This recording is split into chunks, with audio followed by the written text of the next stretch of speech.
This program features live coverage of an African safari and may include animal kills and carcasses. Viewer discretion is advised.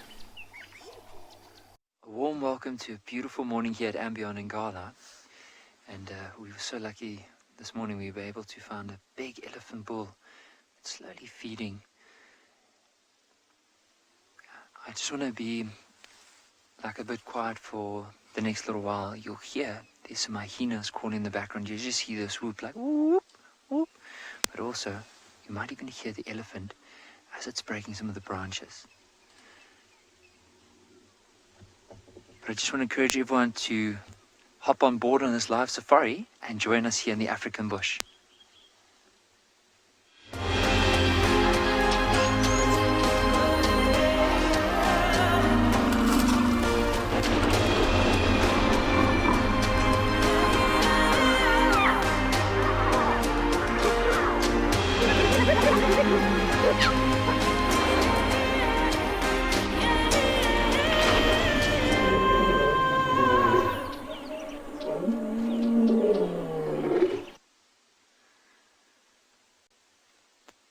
With all the noises out, we basically decided to come and stop here where this elephant is. And while we're listening and watching him feeding, we can also listen out for any other sounds that might be in the area. But for now, you can hear how he's carefully maneuvering that trunk, like breaking some of the trees, stripping the leaves and putting that into his mouth. So I'm Nikki here at Ambion in Ngala, and with me on the camera this morning is Owen. So for now, with this elephant, I just want to see where it's off to. It looks like there might be one. And so often with elephants in particular, if you just find one of them in an area, it might just be a bull, because sometimes the females will be in the bigger herds, or maybe there'll be 3 or 4 or more together. Males they form these bachelor herds and there could be a few of them together, but often if you find just one by itself, most likely going to be a male.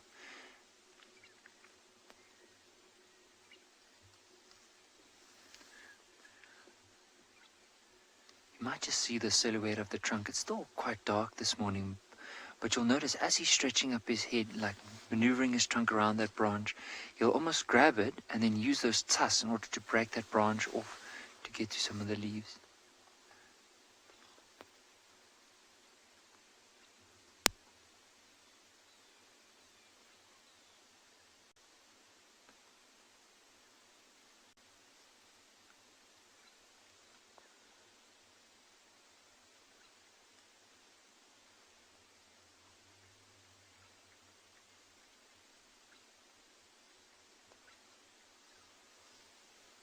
Just want to also say to all the viewers, thank you so much for those who've wished me wished me happy birthday yesterday, and for all your amazing comments. We just wanted to say thank you very much for all of that. And please, if there's any questions, feel free to ask them. And as we said, if we don't know the answer, we'll try our absolute best to get back to them as soon as we possibly can. It's just such a lovely day. I mean, look at the different hues of colors in the back, like this white and pink. And then as soon as you get back to the elephant, it's really hard to distinguish the different colors. You might just see little flashes of green, maybe a bit of brown, and then some green, and then the darker shades in the back, and of course the big gray, darkish body of the elephant.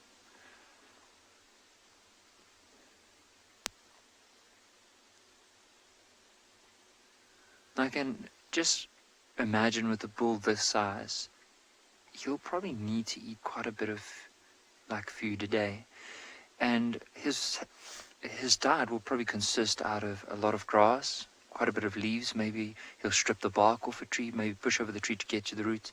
But eventually from here on, as he's feeding, he'll slowly feed until it starts warming up, and from there on he'll start heading down towards the water to go and have a drink. And then probably from there on start feeding again. I think I know with an elephant, most of its time is going to be around feeding. Because imagine having a body like this that probably weighs close to around about 5 tons. The amount of food that you need to consume in order to keep that body going is incredible. You'll even notice with in the back of this elephant there was a little bird that just flew around, quite small, dark. It just flew over the elephant. I don't know. Oh, there we go. He's at the top of the screen there. So that's from a fork-tailed drongo. So he's just basically waiting for this elephant to flush some insects so he can have some breakfast as well with the elephant. But in the meantime, while we're going to sit here, myself and Owen, for the next little while, let's send you across to Raymond at Juma to say good morning.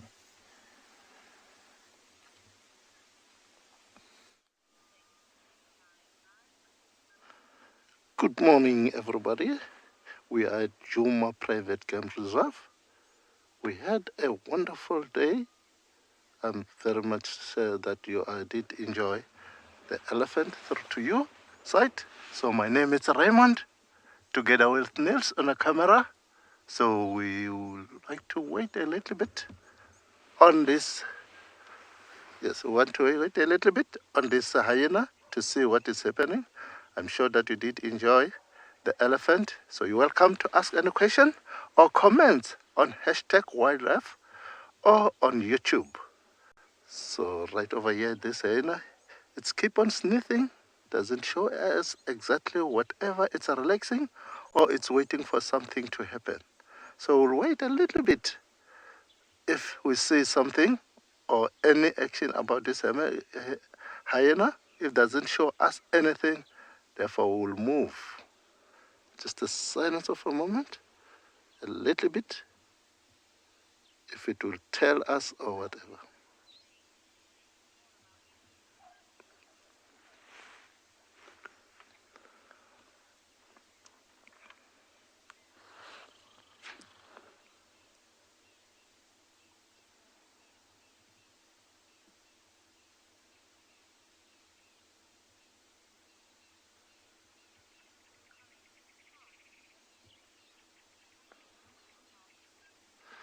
Yes, Tom, it's sleepy hyenas at this moment, but it was sniffing show us that direction, and that's why we're also waiting right over here to see if it is a really something very close or whatever, because we can't have a something.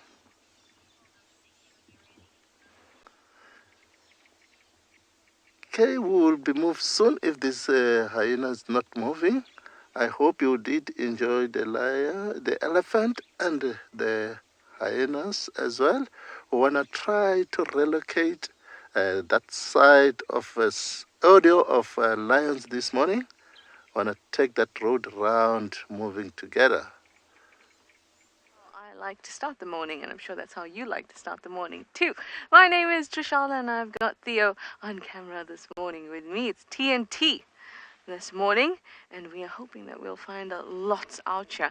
Now, I'm also taking this opportunity to just kind of sit and wait and listen, but I haven't heard any alarm calls yet again after the beginning of drive.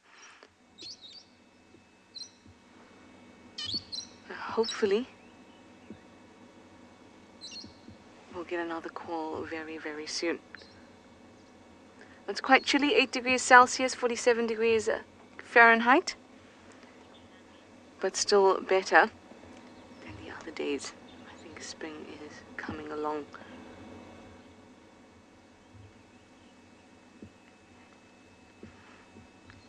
Nothing. Really want to hear those alarm calls, because those alarm calls tell us that right now, at this moment, the antelope can smell or see or hear a predator. With tracks, you're always just a few steps behind that animal, or a few minutes, or even a few hours. So alarm calls at this time of the morning is exactly what we need. Now, Tlalamba was seen on the dam cam, so potentially we could find her, which would be awesome. I would love to see our princess. I'm sure you guys would too.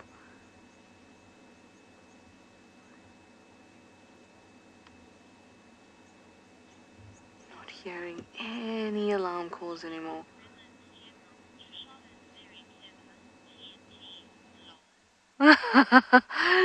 Gremlin and I also TNT when we went drive together. Now Theo and I, another TNT. It's going to be explosive, everyone. Explosive. But in order for us to be explosive, we need to get a move on. So, hope you're all strapped in well. It's going to be a bumpy ride, especially towards the end of this road. Alright, while I get a move on, off to Doomy you go. He wants to say good morning.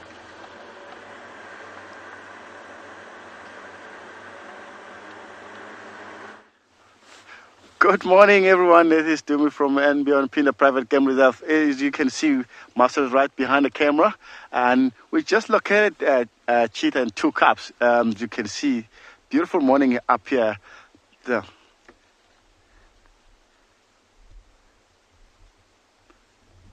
Wow, look at that!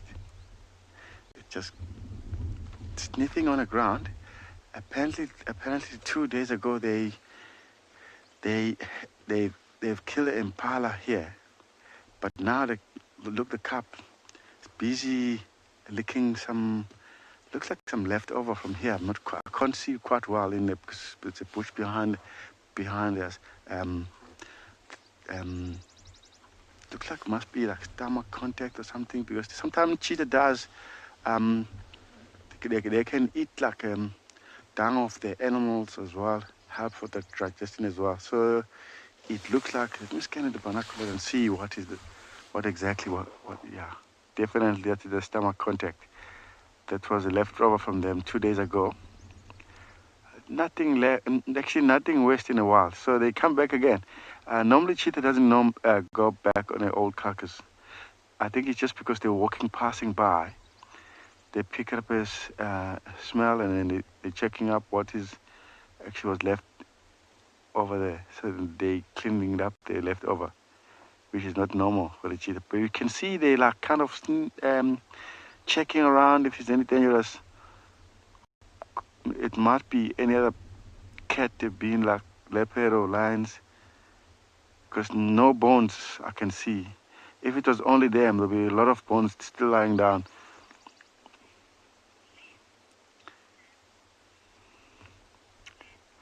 Glenn, yeah, cheetah, lovely animal. Yeah, looks like they're a bit more worried, the little one. He's still checking. Maybe some of the big cats have been here before, after them, checking some leftover from them. Maybe they pick up a smell. That's why the other one is like, yeah, I said, no, I'm going to go to my mom. Yeah, the mother, she's up ahead. She's...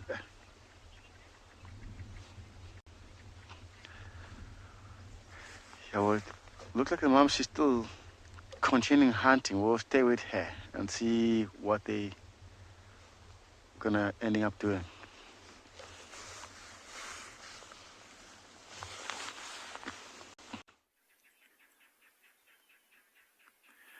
Welcome to Pride Lands. We are watching an awesome golden sunrise as we drive around looking for signs of some lions that were calling earlier. Any tracks, any signs, even the sound of them would set us on an adventure this morning. Can't wait to see what this morning brings us.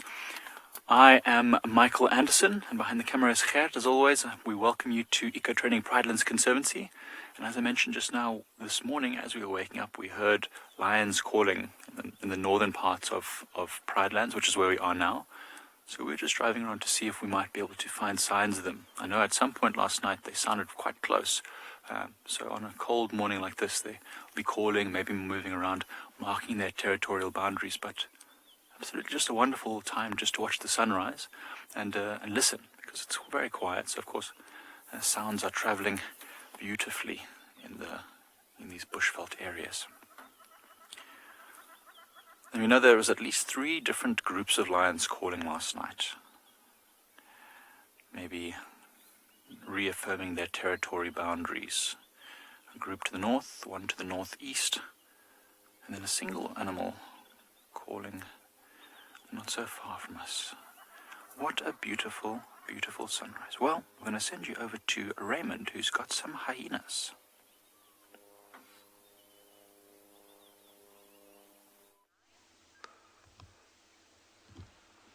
Thanks, Mike. I believe that you were still on in live.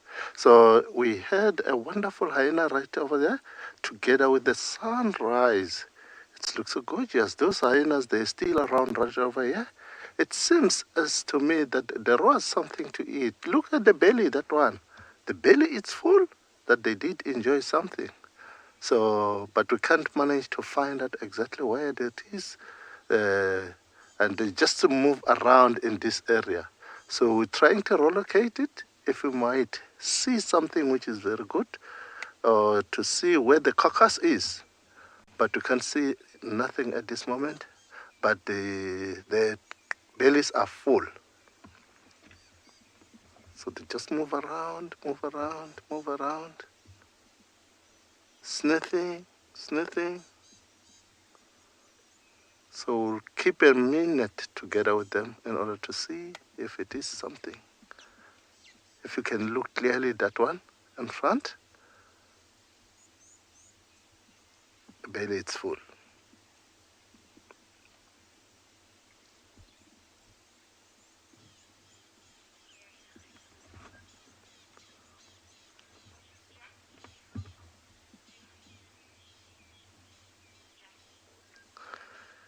Jackie, that is a good question. The hyena are scavenging most of the time. As they are scavenging, I would say they never get full, because if there is something left, they take it straight to their den to reserve it.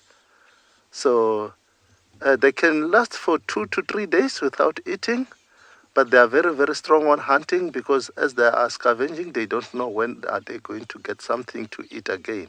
So if it's anything left, they will have to take it straight to their den. That in case they fail to get something, they walk back to the den in order to get something to eat as well. They do kill, but not always. I would say it is a semi-scavenging. So to kill for them, they see that animal maybe it's injured. So they call each other to make huge.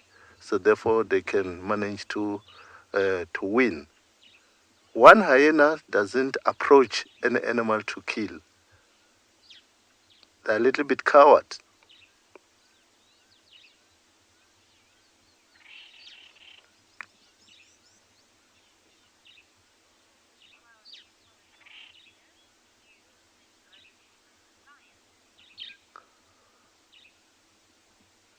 Thank you. I will try to be on alliance if lucky.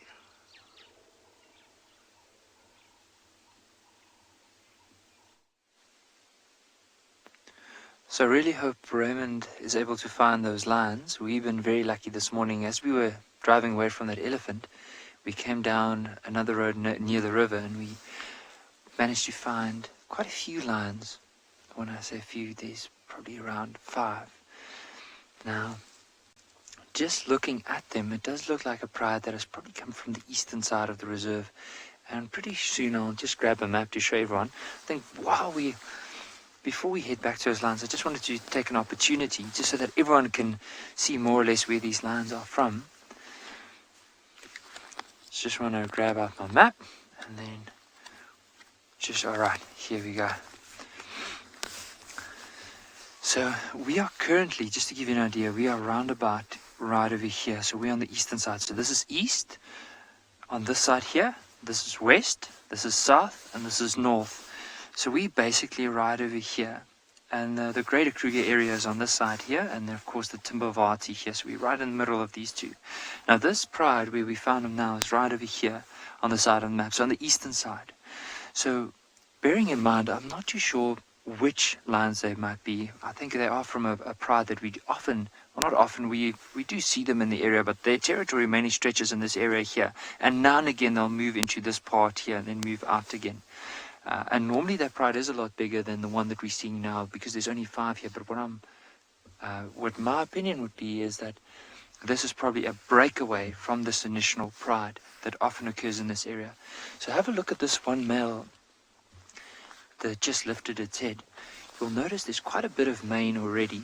There's not a lot of mane on the head, but around the neck there's quite a bit. So they are older than those younger males within the Birmingham pride, but not as old as that Birmingham young male that has the limp that's around about over 4 years. So I think based on what we're seeing here, the facial features, the mane on top of the head, around the neck, probably be safe to say that these young males are probably around 2.5, maybe anywhere from 2 to 3 years old. And it's only going to be around about at 4.5, 5 years when they're going to have a really impressive mane.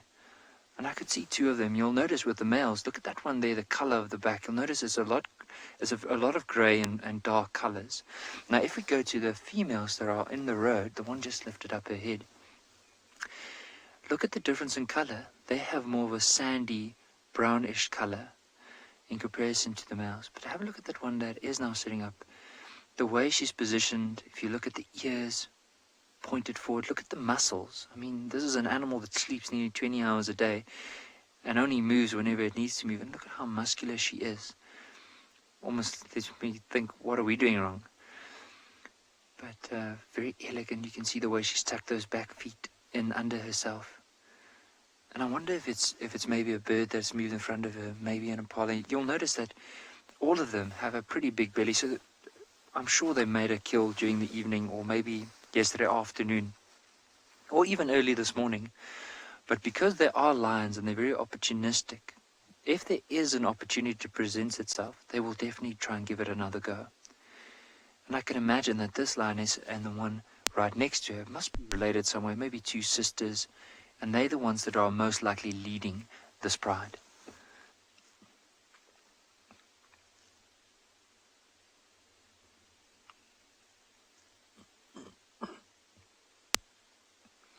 Tammy, those are really big bellies. Almost look like they swallowed another lion. You'll even notice, like, often with lions, whenever they do eat a lot of food, they are very uncomfortable if they lie on their side. So often they lie on their back with their feet splayed open like the one you see here, and it's a little bit more comfortable. And often seeing a big pride in tall grass, you'll notice the white bellies and then just these little feet sticking up above the grass. But see, with this one, I don't know if everyone noticed, but there were quite a few spots on the feet and on the inner side towards the belly. If we head back there, have a look. See, there's some spots quite near the feet, up towards the belly, those little brown patches. Now, it's hard to say, it's not always the case, but a very good indication is that often when they're young, they have quite a bit of spots, and as they get older, especially the males, they'll start losing it. Now, if you look at that one, and then just left of that, have a look at that one as well, with the spots over, or like on the legs as well as the belly. So as they get older, they start losing it. So it still tells us that they are young lions. Because if you would now go back to the females, you'll notice there's barely any spots. Some might carry the spots for a little bit longer, but in general, the older they get, the more they start losing those spots. Look at those females there.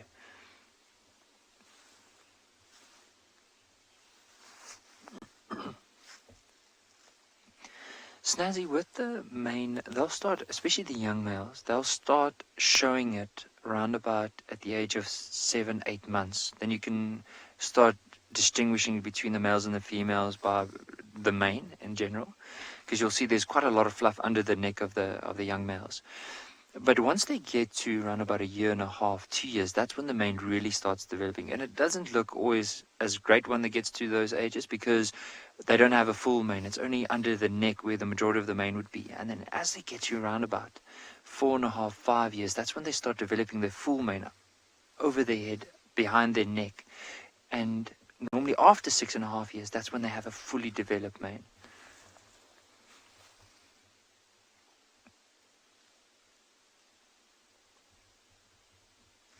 That one lioness that was in the road, she just got up and probably just moving back into a bit of shade. But while we are going to sit here and just enjoy this for the next little while and see where they might be off to, let's go and have a look what Doomy is doing at the moment, because he's with one of my favorite animals, the cheetah.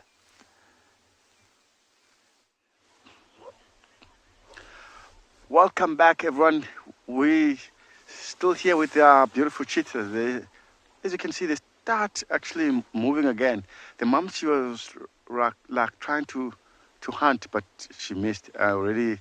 The minyala, they were lambing.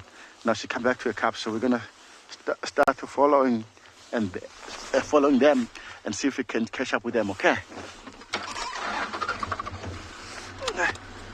As you can see, the mom, she's quite active at the moment because it's still nice and cooler. This is a very good time for them to be able to hunt until it starts getting a bit more warmer, and then she'll start rest.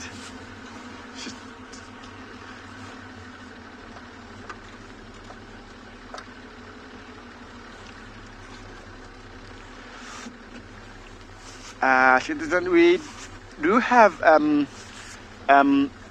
two dominant males in the reserve, in a southern part of the reserve, which is the father of these calves.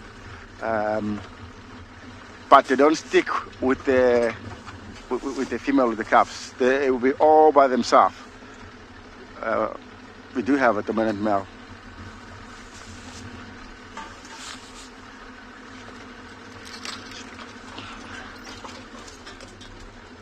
Wow, look at the way they're walking through to these bushes, and a little bit more open down here. If you look further up, it's a bit more koppies as well, part of the mountain. It's amazing to see this cheetah. They can hunt in here into this kind of bushes like this, even up in the rocky areas. Yeah, when you look at this, everyone, they're expecting to see cheetah hunting in a very open area, but these cheetah here, they are adept to hunt in this kind of environment, which is amazing to see how they can do it. They can still hunt, make a kill between these bushes. It's amazing. I think she's just taking a rest for now after all this running she was doing. Wow. So that's amazing to see, and she hasn't lost confidence. She's still, I think she still wants to go back where she were earlier. Wow, lovely. Look at that face. I think the place we are at the moment, this is where she had Impala 2 days ago. It's amazing to see they're still comfortable in the same area. Normally they're a bit more nervous if they come back in a place where they had a kill before, which means there haven't been much of activity with other predators in this area. As you can see, even the cubs, they're going back to scratch whatever's been left over. So it's a lovely morning and nice wind blowing towards the direction where they're hunting. Let's hope they... Oh, now she's gonna take a rest for a little while, and she's gonna make a decision after she rests for a bit. And the cubs as well, they're gonna do like Mom does.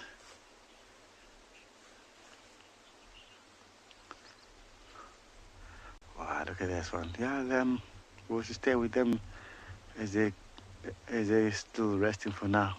See what they do.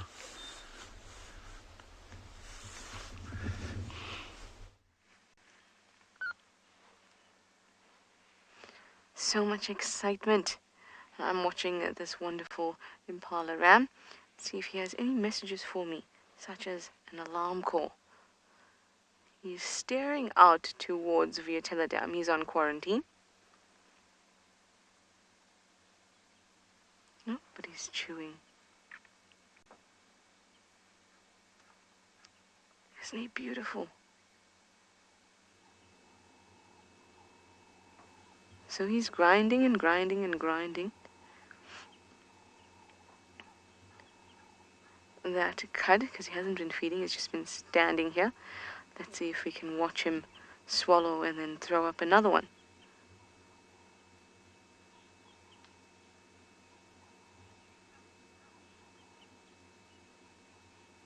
It's very important. Oh, there it goes down. Let's see if he'll get another one up. Ah, there it is. Did you see that? I love watching them when they're ruminating.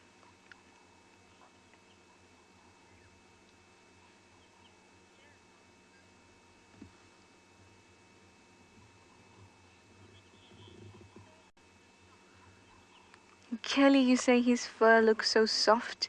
It's because he's puffing himself up via a mechanism called piloerection. Lifts up all these little hairs with tiny, tiny, tiny little muscles at the base of each hair so he can keep warm.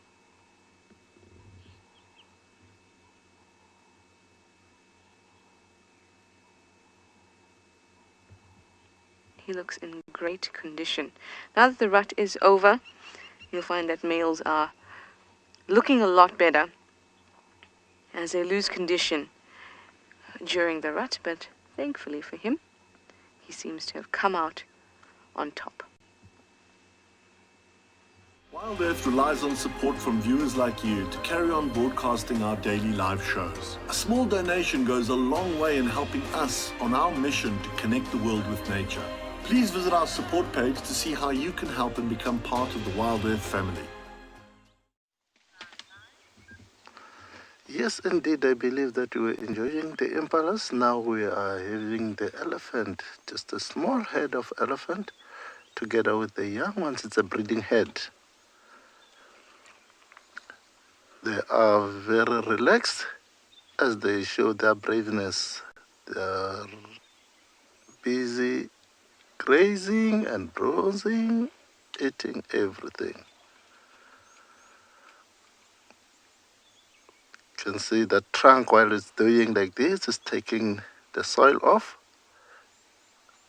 in order to manage to eat their grass clean. It's cleaning. That's a female one.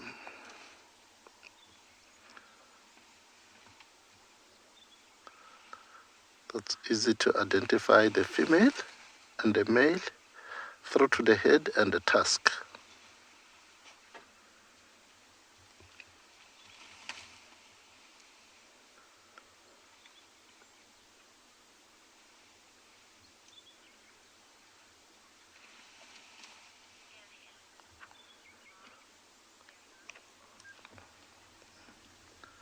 Yes, indeed.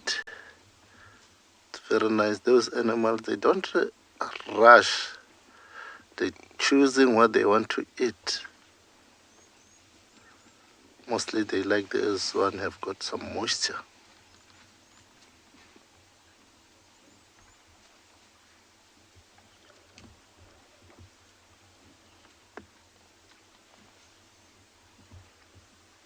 When you listen carefully, you can hear the sound of breaking the branches, waving the trees.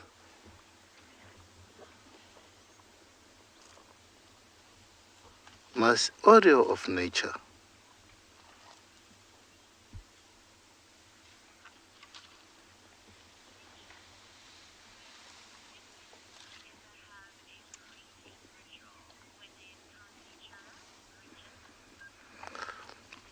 Yes, Richard, it is true, but definitely because the elephant don't know its mom, and it's sort of like a family. Sometimes you can find the young ones together with its sisters playing together, and if the mom, they know exactly which mom it is, and they know which one it belongs to. They do have a family, so it is obvious that they can make some greetings.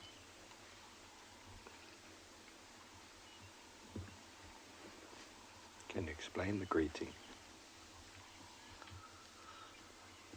So their greetings is just only to touch each other, sniffing, taking the trunk up, touching together, sort of like a wonderful welcome for each and everyone. If someone was a little bit away together, so therefore when it comes, they like to evenly to check if it is really by smelling, that the smelling is still, as all animals, they don't know each other exactly by facial. They also have got a smelling to smell it is one of us or not.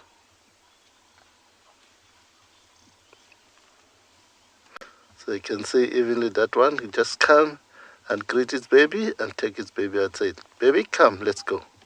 Tracks to a female leopard.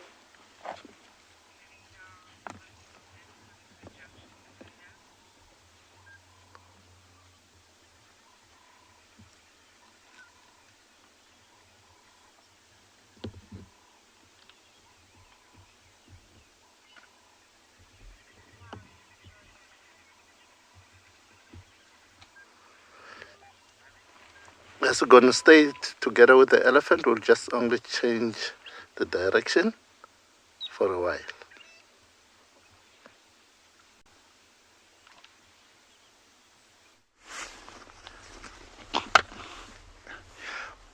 Welcome back, everyone. We just got a cheetah again. They just start running.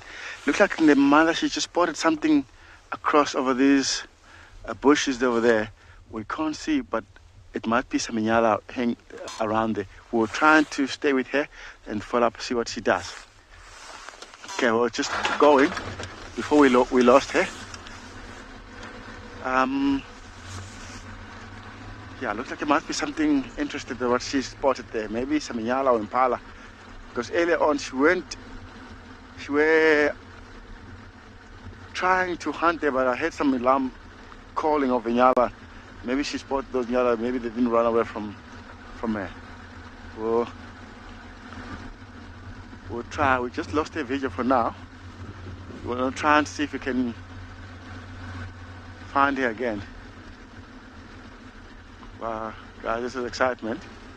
For now, we're just trying our best to find her. We'll try and loop around.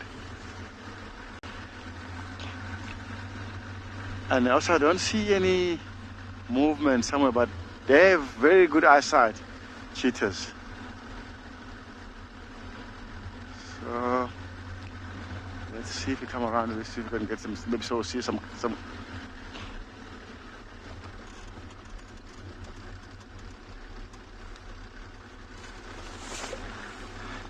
Safari lover, cheetah. They're only depending on their own kill,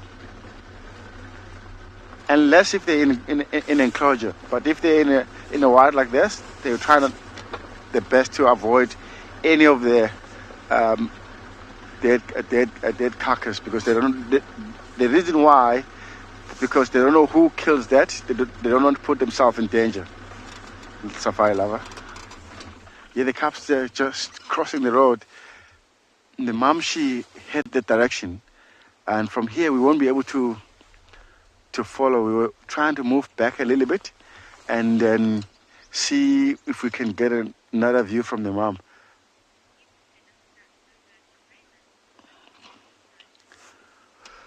Looks like we're losing the cubs visual as well.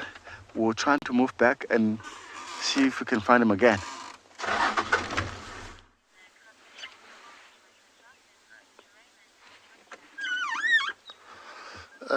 Yes, indeed, I do believe that it is true. It is Fan's head.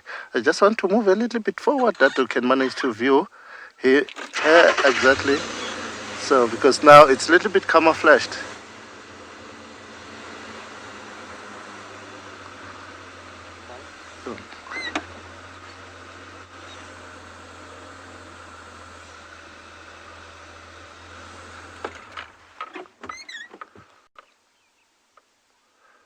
So they don't want to relax a little bit today.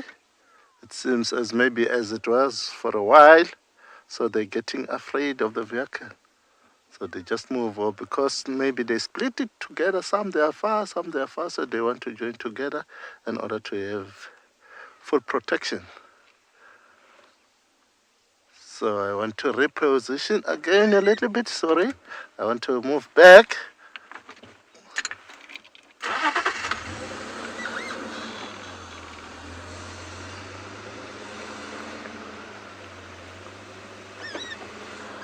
You tell me it's okay.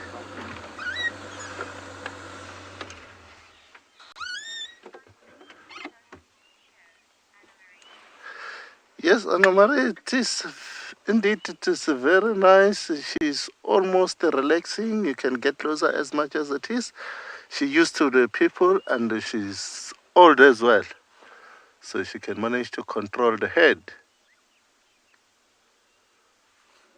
As the head led by the female one, she have got that opportunity to lead.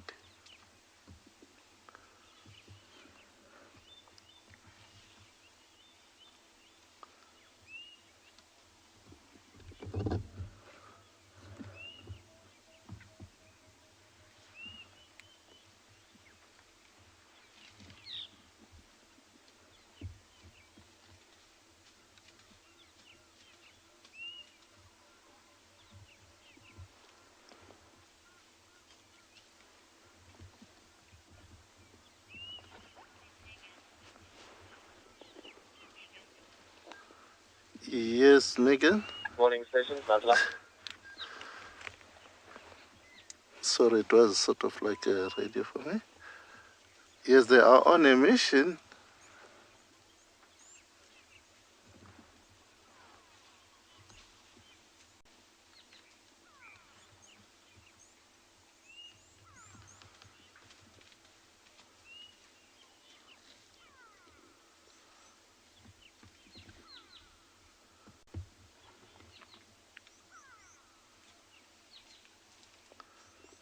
It seems it's a big head. I also heard another audio of the breaking branches and south of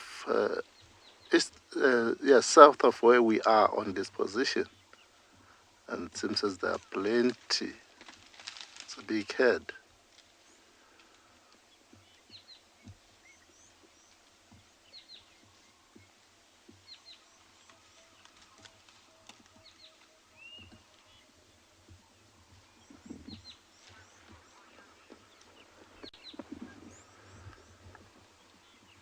Yes, they are eating, as the elephant eating everything. They're breaking branches, pulling the grasses, cleaning, eating.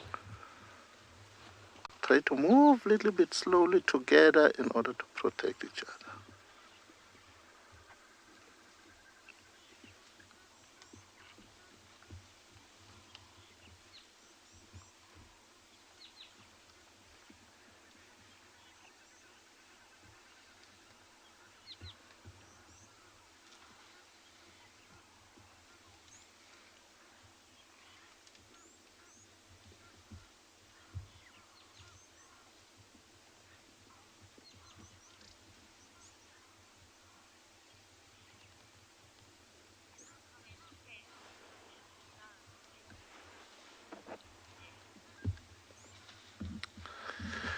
Yes, if you can enjoy the elephant almost the whole day if you be very close to them, see how they are feeding themselves.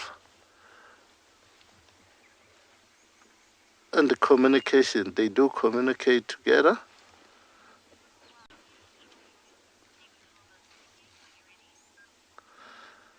Yes, we're gonna move to try to relocate our audio of the line as soon as possible.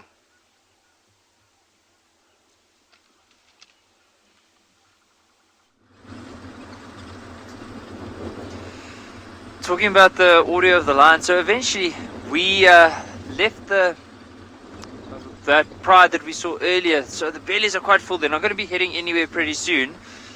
But Richard and Ernie, so they're the two trackers that headed out this morning to go and see if there's any other animals they could possibly help us to find.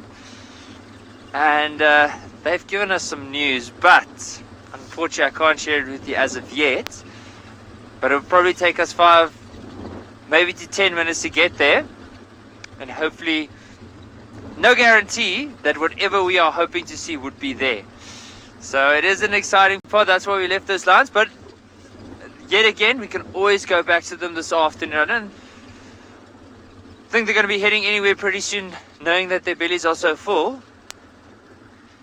And there's just another surprise waiting for us. The reason why we had to go is because this is the early part of the morning, so we might get it, we might not get it, but we just have to go risk it for the biscuit and see if we can find whatever the trackers are wanting to show us this morning. So that's where we're heading off to.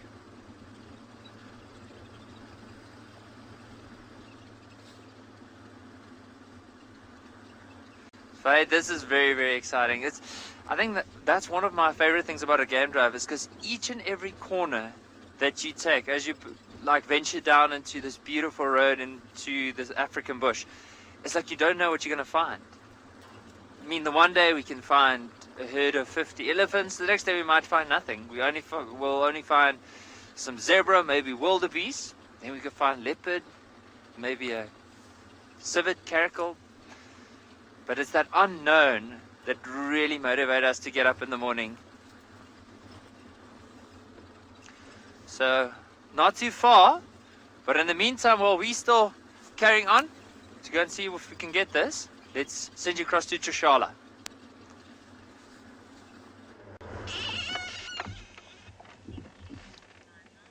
I am up to much. I see a duiker at the end of the dam wall. To the right. Hello there. I've seen tracks for Tlalamba.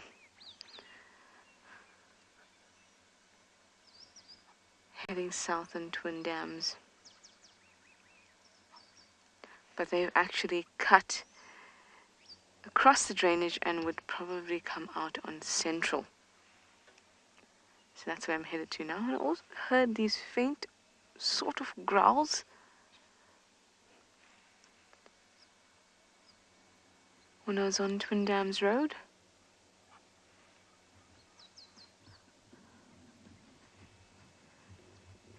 It sounded very much like a rumbling tummy, and it was neither mine or Theo's. I'm watching this lovely little duiker for 2 reasons. One, it's gorgeous to see them around. I think I've been seeing more steenbok than I've been seeing duiker. And so it can give me a clue if it sees something down there, because it's looking down into the drainage where I saw those tracks go in.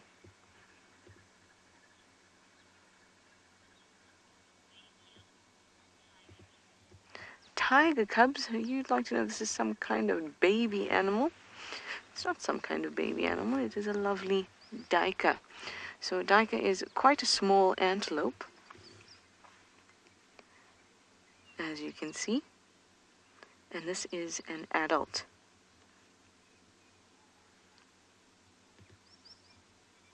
It's an adult male. You can see 2 horns. Sometimes in the center they have a little tuft of hair. Especially the females, though I have seen a male with a tuft plus 2 horns. It made him look like he's got 3 horns. This one is very relaxed. Duikers can be quite skittish.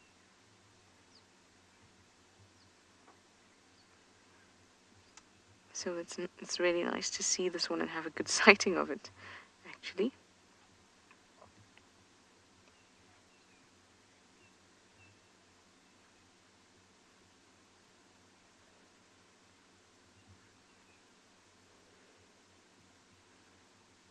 Come on, give us a clue.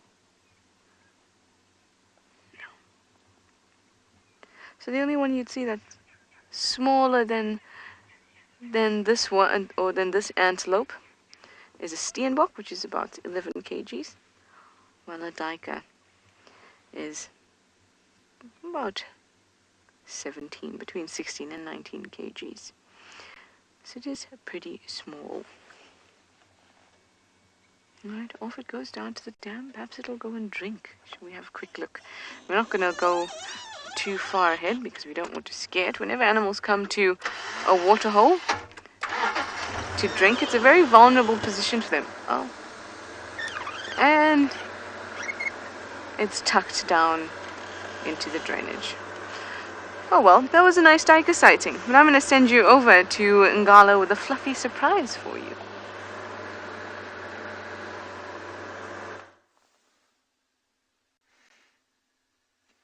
There's a lot of our viewers have been asking about what happened to the 2 young cubs and the young female. So here we are, after quite a while where we haven't been able to show them on camera.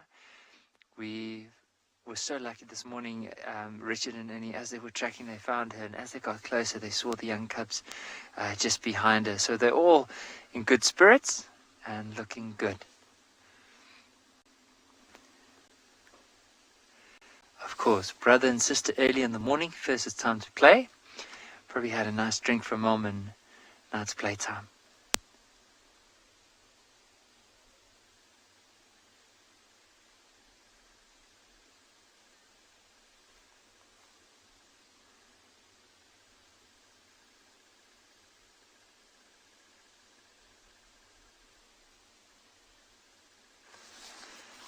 Just going to grab the binoculars to see if this is the young male or female. It looks like the young male based on the tail.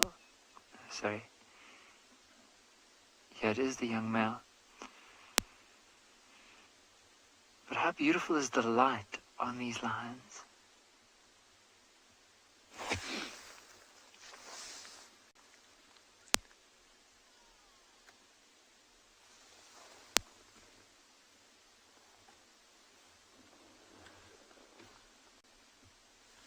Karen, they have grown quite a bit. I need to say, like, if you... The other day I was quite surprised because you see the one that's now biting the other one on the back?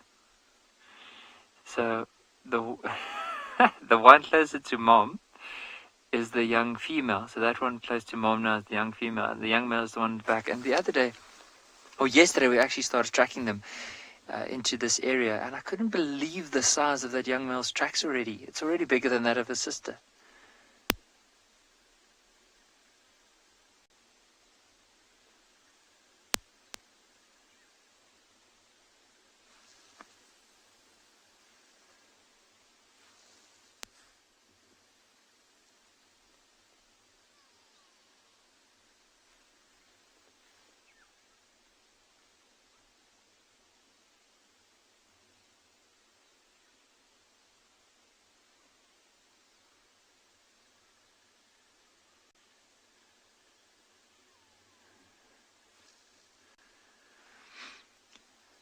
It's just an amazing sighting. That's why when we heard about these, we decided, okay, like every animal is special. And I knew there was other lions wouldn't move in the next little while. But we also knew that, or we know that these particular ones haven't been seen in quite a while. So we thought, let's just go there. Because I also remember a lot of viewers have been asking about these little ones. Are they okay? Have they joined up with the pride? What's happening with them?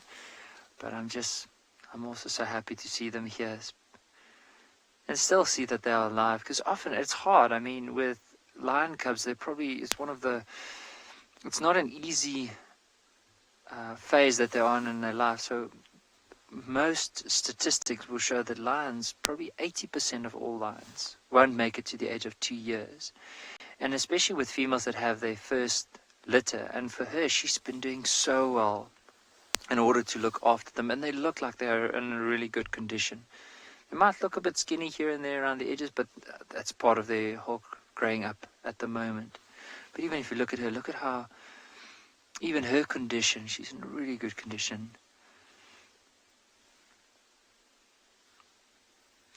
I'm not too sure with that tail. So since the very first time we saw the cubs, we saw the tail was like that.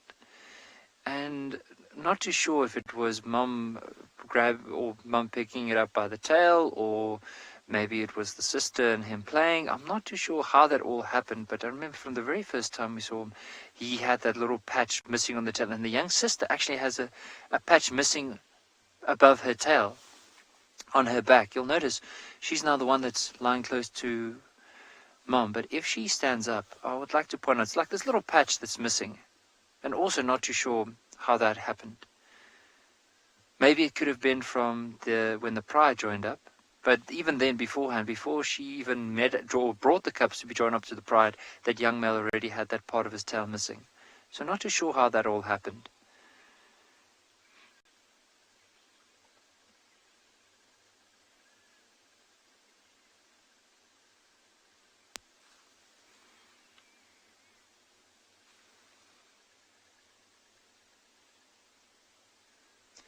So from one set of cubs with lions, apparently Dumia Pindo also has some cheetah cubs. Let's head across there and have a look. Welcome back again. Hey, we just located the cheetah again, but now she's just gone, settled down for a bit, because after this she's been chasing something, but she didn't get lucky for this time. So as you can see, they're all both looking the opposite direction, because they're making sure there's no dangers coming around, because they've been running across here. And the mom, she finally called the cubs, and now the cubs are also sitting down next to the mom. She looks like she must be continuing again hunting. The problem now that she's been disturbing all the Inyala they were around here. She might move a little bit further again, trying again. I don't know. I'm not quite sure how much longer she's going to be sitting down here, but we'll wait and see what she does from here. And because this is a good time for her to be still hunting, continue hunting, because it's nice and cooler. As you can see, a little bit of wind blowing. It shows it's a very nice breeze for them, because cheetah, they don't like too much heat. Look at the cubs, their face are amazing. Look the way they're closing their eyes. It's so cool to watch this animal.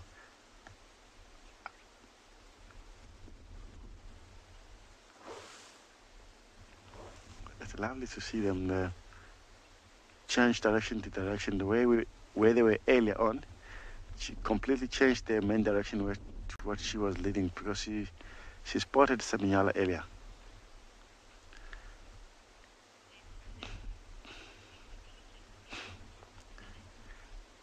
Alex, yeah, you have to be for sure, because otherwise you can easily miss out everything what's happening, Alex.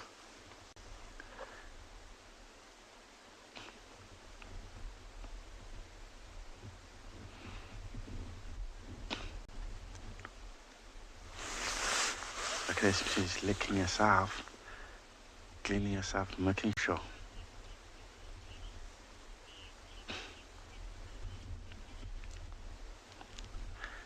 Yeah, look at the way they're just sitting now.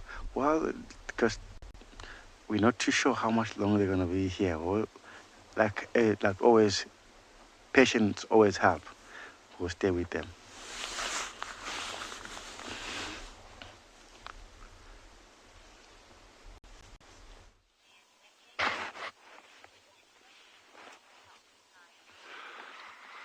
Good morning, and it is nothing but a good morning out here at Tswalu Kalahari. Chandra is giving me the hairy eyeball. And I'll tell you why. Because when you're working at the long end of the lens, like we were looking at that shell duck, and I'm standing on the vehicle, any little movement translates into a massive movement over there. So anyway, it is an amazing morning out here at Tswalu Kalahari. Old Master Chandra doing his magic there on the camera again, and my name's Dylan. It is fantastic having you with. So, as always, our plan this morning is going to be wildcat, and I said to Chandra, we are not going anywhere until we find a wildcat this morning. I don't care how we do it, where we do it, but we're going to find one. Touch wood. And then we'll pop up to the meerkats. Well, we'll see. I think we should pop up to the meerkats because they're really cute. And then this afternoon, coming back to old Sheldon Shelby sitting over there. You see him tucked away on the far bank, just doing his thing. We are doing a stakeout for the entire drive this afternoon. So those of you who want to join us for that, it may just prove to be exceptionally good, or it may prove to be quite quiet. But anyway, you guys can decide if you want to join us for that or not. Absolutely no pressure. I know where you all live. I will find you those who don't join us. Yeah, no, I think it should be a really, really fun afternoon. And I might just like pick up a couple of, show and tell objects that we'll keep with us I'll make like a little blind for us as well. So I'll pick up a couple of objects that we'll take with. So even if we don't get any actual activity on the shell ducks, we'll still have something to talk about. But I'm really hoping that even if we just get a sighting of Sheldon or Shelley maybe coming out the nest, I don't know if we will. It's a long, long, long shot, but it'll still be fun doing it anyway. But yeah, this is just such a beautiful morning out here, and I've got a good feeling again. I have a good feeling every morning, and I don't know why that is. I think maybe it's just being out here.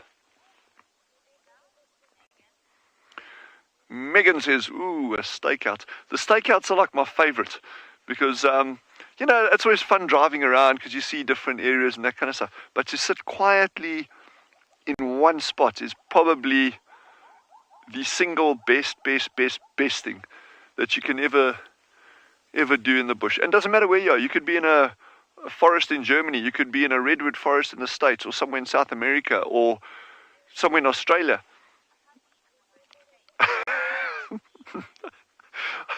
Louis the Lion says, I had him at the word steak.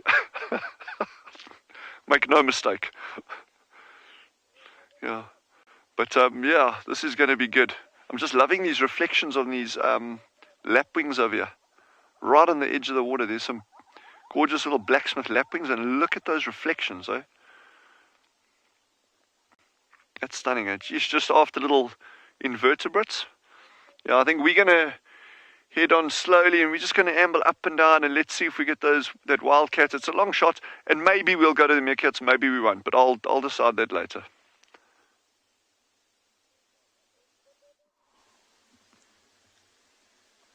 You'll notice in the background there's quite a few baboons making a commotion, and you'll see how the youngsters are actually pitching the ears in that direction.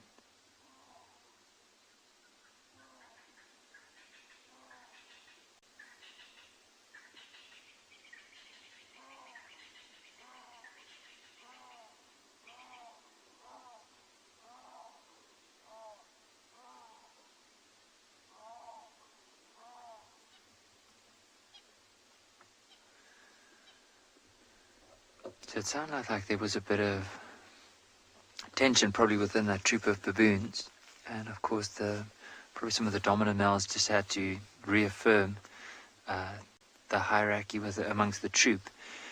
But you can see the female's not too fussed with all the noise. From a very playful mood, they've gone and decided to lie down quite a bit, because often with young lion cubs, if they're left by themselves, in this particular area, we haven't noticed too much interaction with baboons, but in some areas, the baboons could potentially kill these young cubs. Not these particular ones, but young cubs in general. And so often when these baboons, they'll be as quiet as they possibly can. And if they're in a dense area, they won't move, they won't make any noise, just so that they're not detected. There's an impala. So this lioness is actually looking at an impala at the moment that's on the ridge of the riverbed. Just notice her where she's currently scanning in that direction. So we just saw impala walking along the ridge there. Maybe it's feeding at the top. If this lioness decides to go around to that impala, we're not going to move. There she goes. Look at her. We're not going to move. We're just going to sit here because we don't want to disturb her hunt at all. So let's just be quiet for the next little while.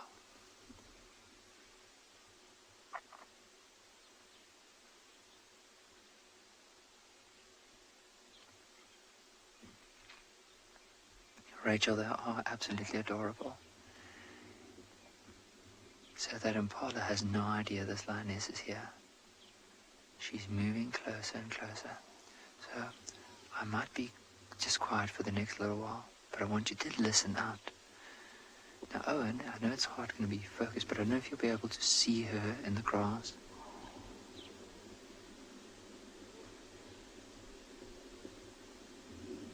No, I think those impalas might have spotted her, or they spotted something and they moved off. All you can see is just her ears above the grass there.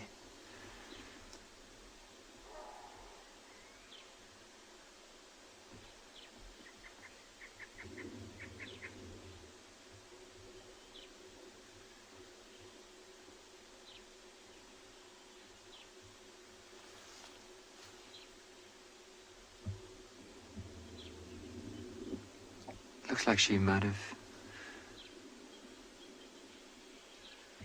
just decided not to go for those impala more because they have moved off. You can see the youngsters are carefully looking at her. Once she decides to move off, you'll immediately see they'll run into that thicket because they know this is where mom has hidden them away. And even though she has drawn it with the pride a few times, she's not currently with them. And because she's not currently with them, every time she needs to go and hunt, she can't necessarily take them with. So she'll hide them away still, go hunt, and then eventually come back, call them, and take them to the kill. Because at this age, they're already starting to eat meat.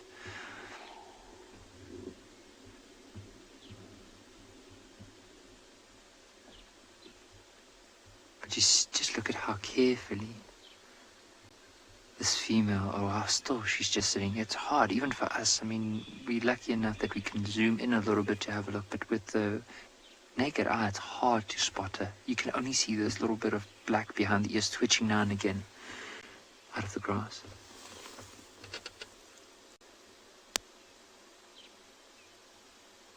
But look at that. I mean, if you had to walk here, you would not know there's a lioness behind that.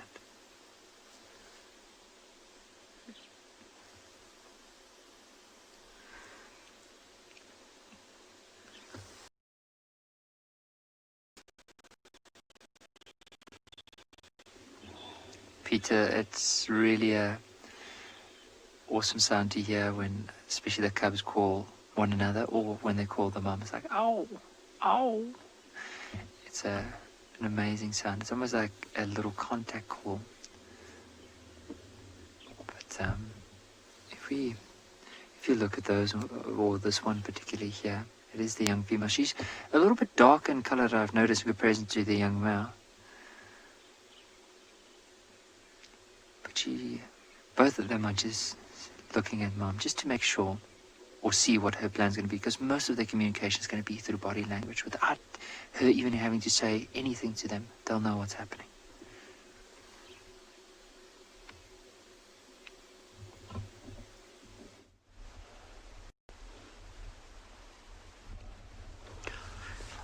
Welcome back, guys. Like we said earlier, we'll just sit and hoping something happen now. Well, she's still she got even more comfortable now. As you can see, even the cubs are more chill, not really worried about anything.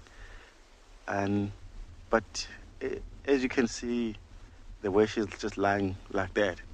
But you never know. Anything can happen now, and anytime.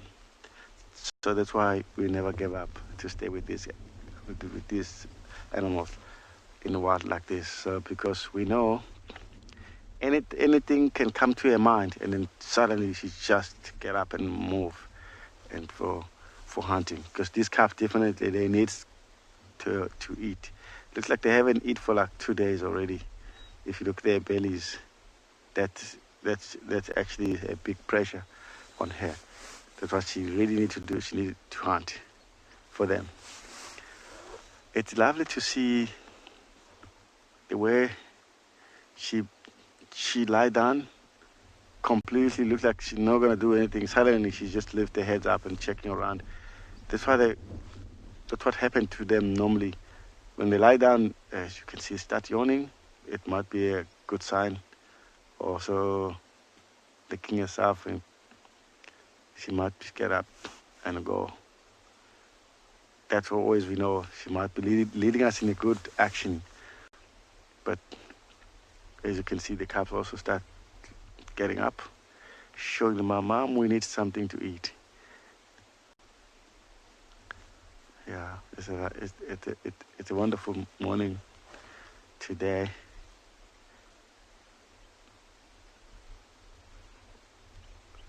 Yeah, it's amazing to see when you're looking at these animals, you don't know what they're thinking.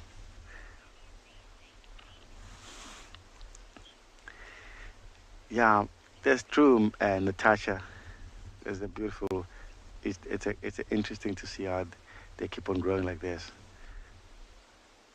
Wow, the mom, she looked like she started getting a bit more active, but I don't blame her because after running for a little bit, she actually lose a lot of energy as well. She needs to save it so she can be able to hunt for the day.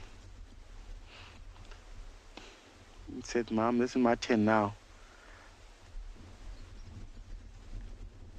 I'm also a bit dirty.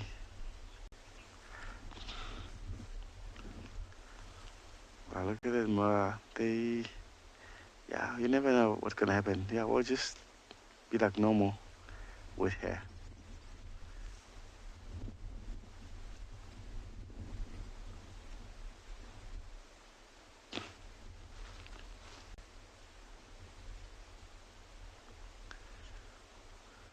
Okay, thank you very much. We are still in Djuma Natural Reserve, so we just have a little bit of a rhino here over here. So I just want to demonstrate a little bit about the difference between the elephant dung and the rhino dung. Both animals, they are single chamber stomach. If you look right over here, the color is not the same. All the chocolate cake look nice and it's well baked. So this one, it seems as it was a little bit more cooked. It's more dark. And this one, it is sort of like yellowish. So both chocolate cake, it's nice. And it is cooked well. So this one is baked by the rhino. And this one is baked by the elephant. Both animals are single chamber stomach. As they are single chamber stomach, this one also eating one stuff, and this one eating the many stuff. That's why the color is different. This one have got lots of tannin to become yellowish. This one is only grass, that's why it's only have got that color of dark. So this is a white rhino dung. The white rhino, it's using one area as its territory. So we also have got a black rhino and white rhino. Those species, at this moment, it's so-called a square-lipped rhino or a hook-lipped rhino. A hook-lipped rhino, it's so-called a black rhino because it have got a hook lip.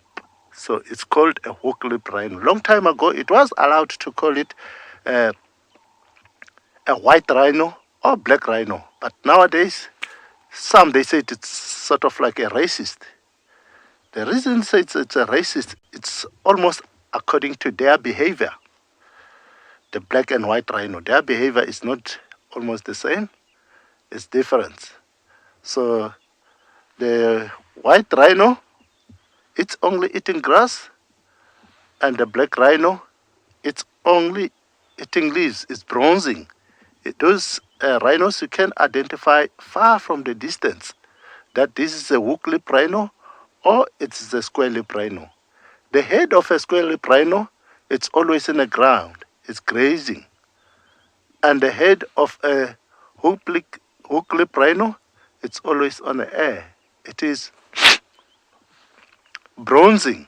It's only eating leaves.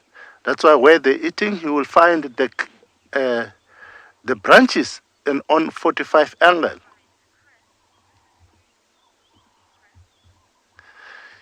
Yes, then Chris, it is good for having this chocolate cake. They are always baked by the animals, so that why if sometimes if you're in the bush, you can experience something different.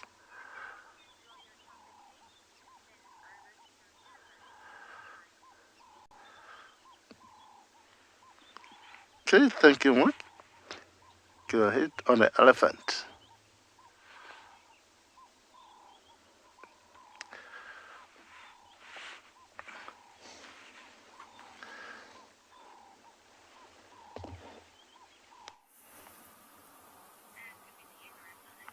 Well, we've been on a merry hunt for a leopard whose tracks we've been following for a while, all the way since Leopard Dam. We're now on our very, very far western boundary, and we found this elephant bull's pretty much the same place we had them yesterday. Still eating and feeding around here. Gert and I were just discussing before you came to us how at this time of year, elephants will spend a lot longer getting to the nutritious food than they would normally. They stick around and really delve and dig and push trees and scuff around trying to get as much nutrients as they can. Normally, elephants would be very, very mobile, moving from place to place, feeding as they go. But because food is more scarce, these elephants are sticking around in an area much longer to make sure that they utilize as much of whatever is there as possible. You can see this one is taking time to pluck off these small, little, hard-to-reach branches on this very, very spiny Vachelia. This looks like a flaky bark thorn. Trying to get as much. It's amazing. We watched him literally. Oh, he's going to use his tusk. Watch this. Just a snap off. Oh, beautiful. Just a snap off those branches. Now you can see all those thorns. See, even in the summertime, when there's lots of green vegetation, they probably wouldn't spend as much time trying to eat these kind of uncomfortable plants, because there's plenty of green stuff around. Well, this elephant is crunching that, no problem. Just chew it thoroughly. You don't want that going in your belly with a few thorns in it. Yeah, we watched it really picking up a whole fallen tree and spending a long time with his feet and tusks it and shoving it, trying to get to something underneath. And once he'd done it, he literally had one mouthful of food and then kept moving. Just goes to show how desperate they are to make sure that they get absolutely everything. Still in great condition. Lyle is asking whether elephants lose weight in the winter, and that's definitely probable. It's very difficult to tell with elephants if they are losing weight or not. You'd start to see the spine sticking out a bit more, maybe the hip bones and the shoulder bones, and the temples just above the eyes start to sink in. They definitely probably lose a little bit of weight because, of course, they're not eating the huge amount of nutritious food that they would normally eat. But it's not distinct in these kind of areas because, of course, many of these game reserves have water holes and green vegetation around there all year round. And the elephants can move. It's an ecosystem that's quite open. So when elephants can't get what they need, they'll just move to the next place. Remember, we are part of the Greater Kruger National Park, which extends all the way from Eswatini, which used to be known as Swaziland, all the way north to the border of Zimbabwe and even into Mozambique. So it's a huge area. I think over 4 million acres. So it's a huge place for them to go. So Lyle, they probably do a little bit, but not too much. Right, we're going to send you off whilst we watch these elephants feeding.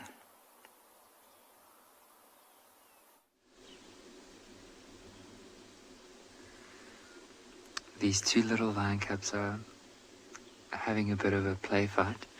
So the young man went down to mom and then immediately came back and jumped on top of his sister, and now both of them just flopping down. You can see the sister's not getting up.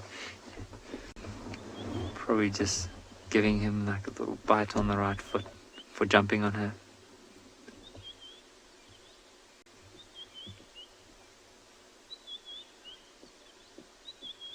Maybe something else, maybe she's chewing the grass.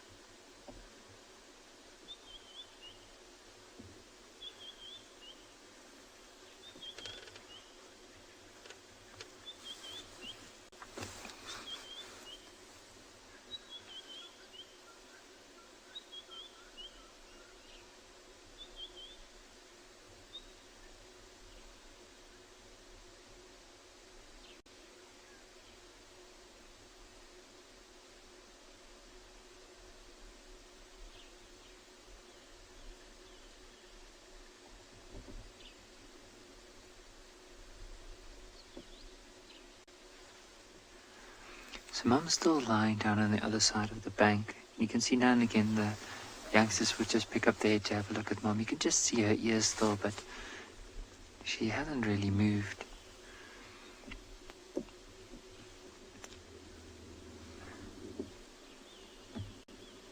So we're going to try and see if we can spot her ears.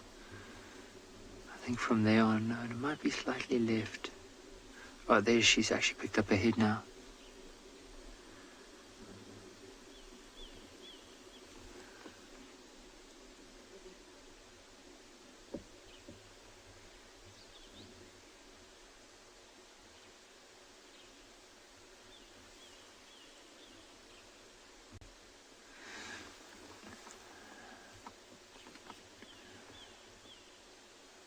Doctors, they are chilling at the moment. They are very, very relaxed, and just the way that they are lying down. But you can see, even though, I mean, it does look like the mom's not too fussed about moving, but you'll notice how her ears are very pricked forward. And I think there's still something there that has caught her attention. There's still something probably moving that she can hear. Or else she probably would have given up and moved back to the youngsters and decided to come and lie down in the sun here. But the way she's positioned herself is with a good reason, and a good chance that there might be something moving on that side. Early on there was those impalas that moved. They didn't really spot her because else you would have heard that loud snorting. So they haven't spotted her, but they heard something and they moved off. But the chances are they might eventually start moving back. So this one, remember we said the young female, just above the base of her tail, is a little gap of hair that's missing. And it also just shows you the size. I mean, this is where the mom lied down earlier. And look at the size, or the difference in comparison to that youngster and that mom. Now eventually, in 4 or 5 years' time from now, that youngster will be just as big as the mom. And I do agree with most of the viewers, they blend in so well to the grass. Or like if you compare the grass with him. Even look at this young female now. The way she's sitting down, if you look at the colors, I mean, this time of the winter there's a lot of brown, a lot of whites. Just look at how, especially in the shade, how easily she can disappear.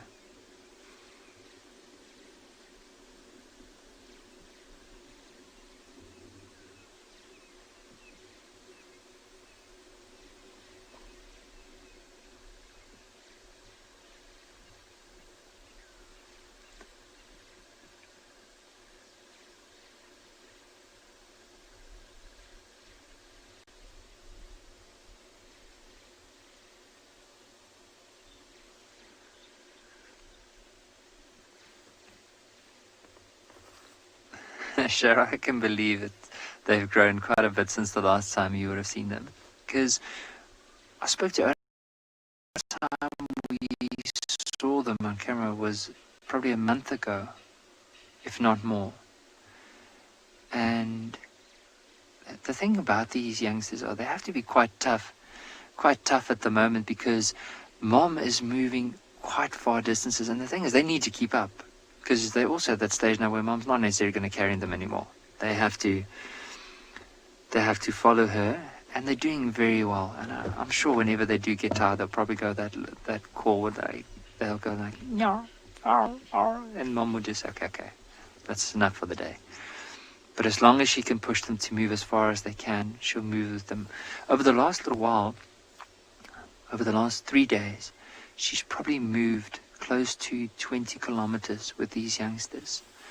So in terms of miles, just over 11, 12 miles with them.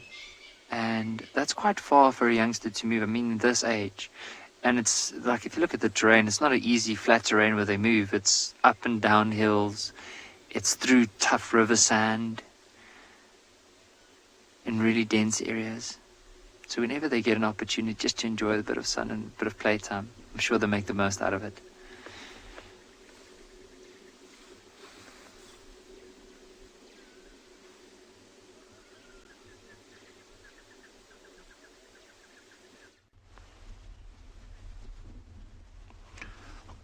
Welcome back again, everyone.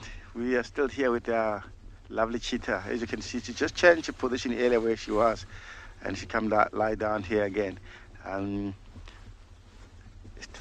She looks like she's promising us she might be do something a little bit anytime from now. As you can see, she keep on checking different direction. The cubs as well. One of the cubs get a little bit wound and back between his leg at the back there. You can see the cut. Actually, it's not very bad cut.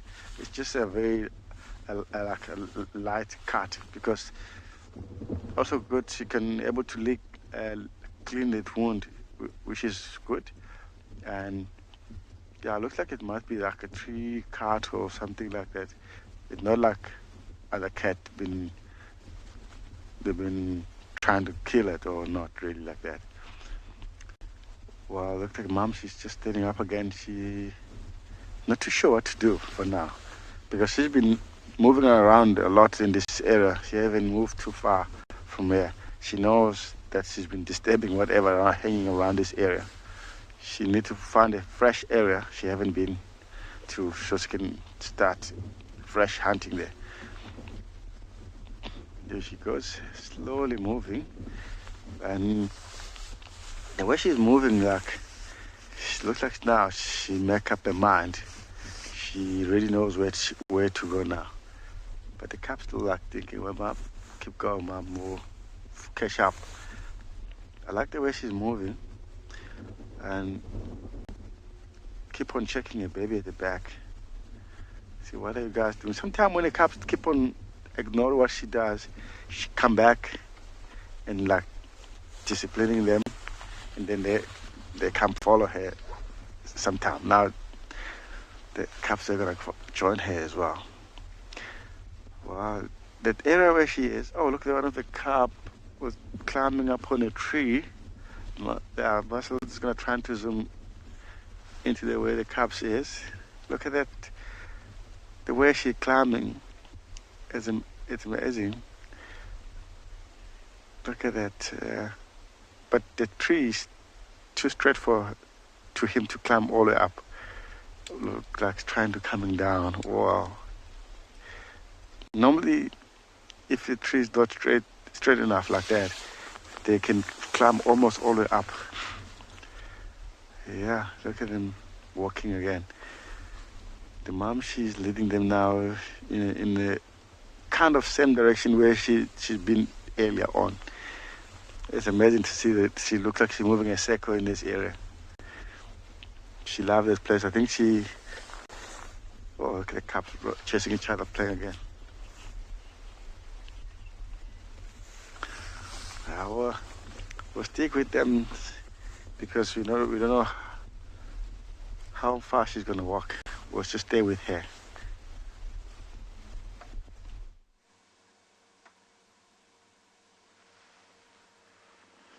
I have this bird and it's silhouetted, and I know that all of the older viewers will know exactly what it is. But we often do this where we see a silhouetted bird and we ask you, you've talked too much, Trishala, what it is. And now it's in the light, so you will see what it is. It's on that tiny little branch. Yep, there we go. Anyway, the way that game should have gone was it should have stayed there, and then I'd say, use the hashtag Wild Earth. Let us know what you think it was. And then you would have guessed. And then I would have said, huzzah, you are all right. It's a crested barbet.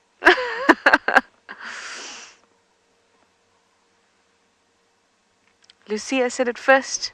Well done. Crested barbet indeed. And now it is a dead tree.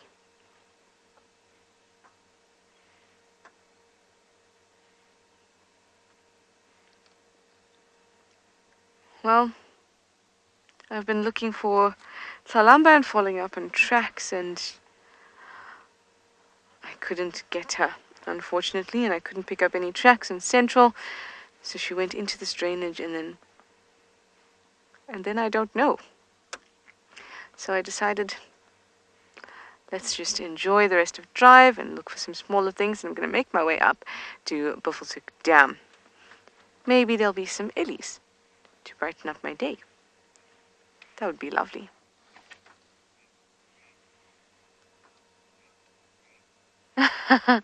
Megan, you say birds don't often cooperate. You are absolutely right, Megan. They don't often. Although the little bee eater I had the other day was very cooperative.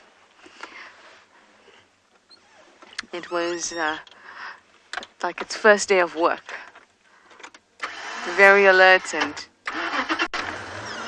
was ready to go and was hoping it would do well. Let's see what other little things we can find.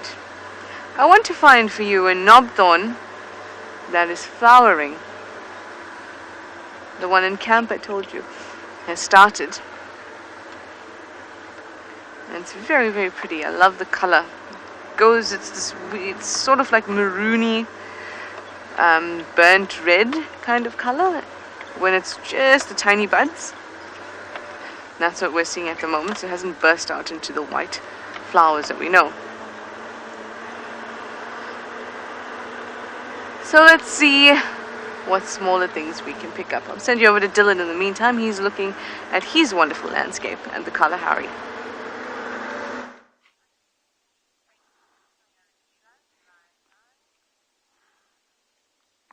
So nothing yet on these wildcats, but that nest that Jeanre's got in frame over there, that's exactly the kind of places that these wildcats would be using to sun themselves early in the morning, late in the afternoon.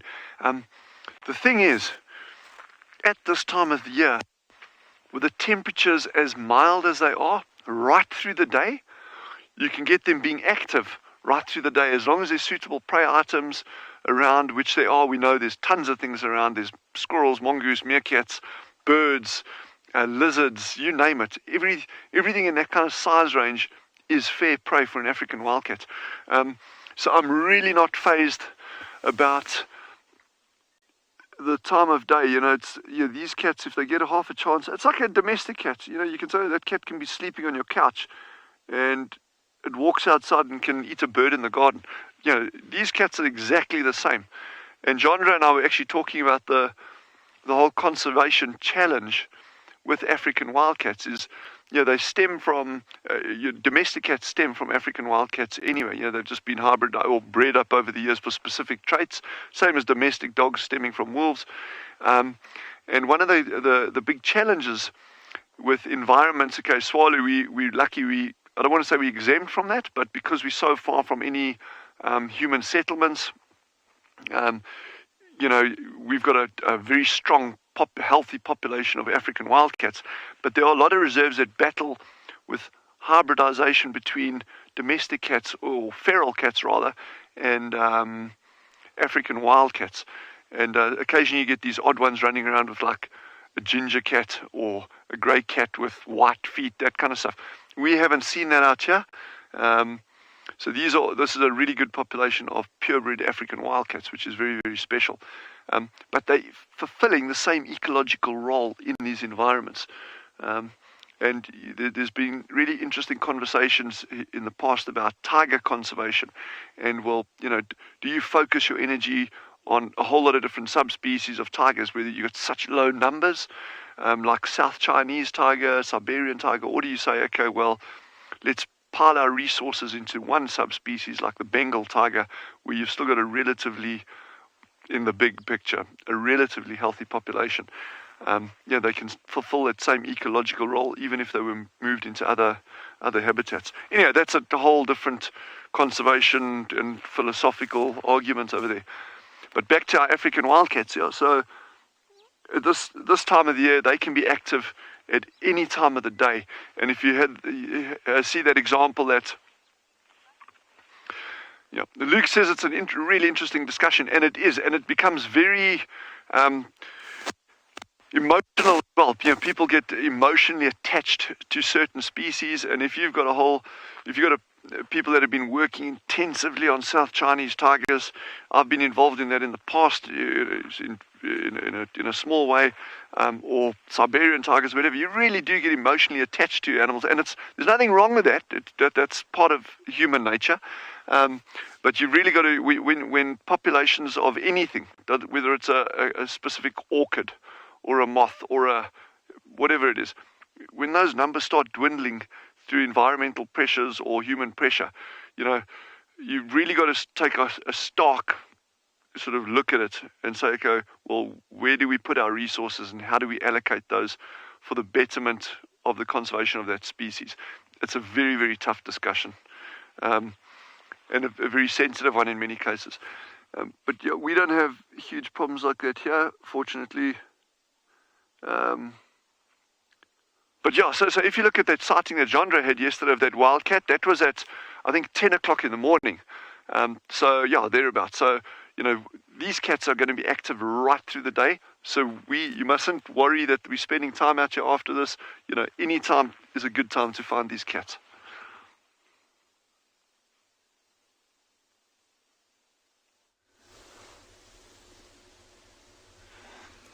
These youngsters are now enjoying the sun so much. The sister is actually flat, but it looks like the young male has something. He just rolled around with his paw. I'm trying to see what it is. I think it might be a bowl of elephant dung that he just rolled. But they are very, very relaxed. And what we'll do from here is we'll probably just spend another few minutes with them, or maybe up to 20 more minutes, just to see if they do move. But if not, it might be worth us coming back a little bit later, because often with lions, this is the time of the day. As it warms up, they'll start moving into a bit of shade. I think today might be quite a nice warm day, just based on the sun and already the heat that we can feel on our backs here. So don't necessarily think that they're going to be heading anywhere quite far from here. It might just be that if the mum decides to go and hunt later on, she'll just hide them away and then venture off. And it's a nice area. I mean, if you look at where they are situated, there's quite a thick bush behind them. So for them to move in there is quite nice cover, away from any other possible dangers. But very, very relaxed. Just see heads down, enjoying that sun, and out cold.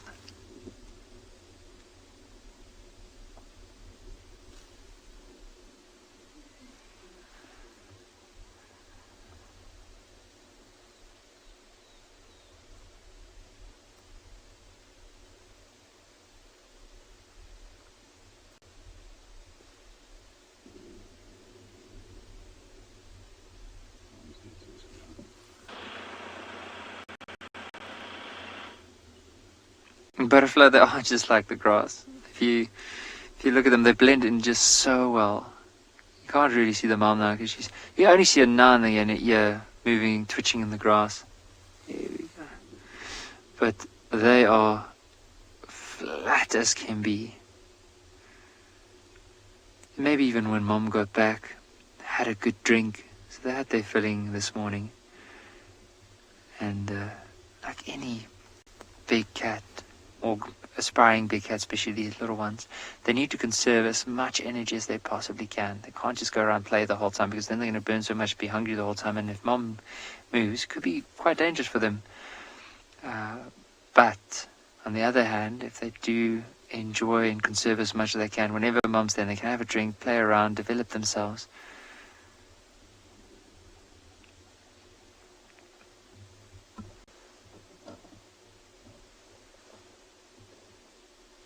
So what we'll do from here is I'll probably start heading up and go explore some other areas, and later on come back. But in the meantime, let's send you across to Tswalu, because apparently she has a beautiful bird.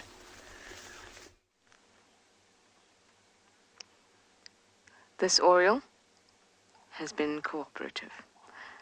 It is a black-headed oriole, everyone. Very, very pretty bird with a lovely call. Maybe it'll call for us. For me, the call sounds, ooh, off it goes. The call sounds like it's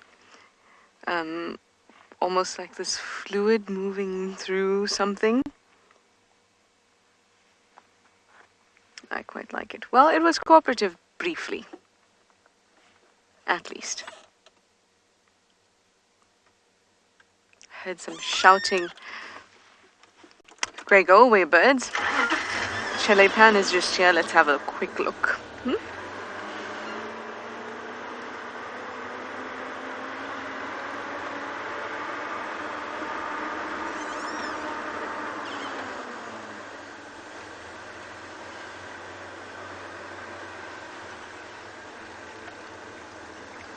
Critter Freak, you say so beautiful. It really is very beautiful, that bird. Let's have a look at what we've got here at the pan.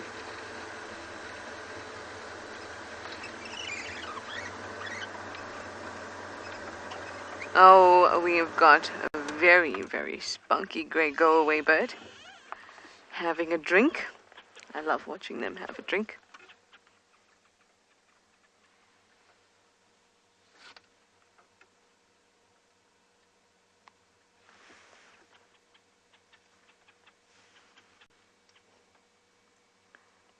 Look at that. Oh, don't want to drink anymore? That's fine. We've got some doves having a drink. Looks like a crested Franklin family is going to join us soon. Such a nice quiet pan for these birds to feel safe to dip down and have a good drink. No, it doesn't look delicious, but it is water. And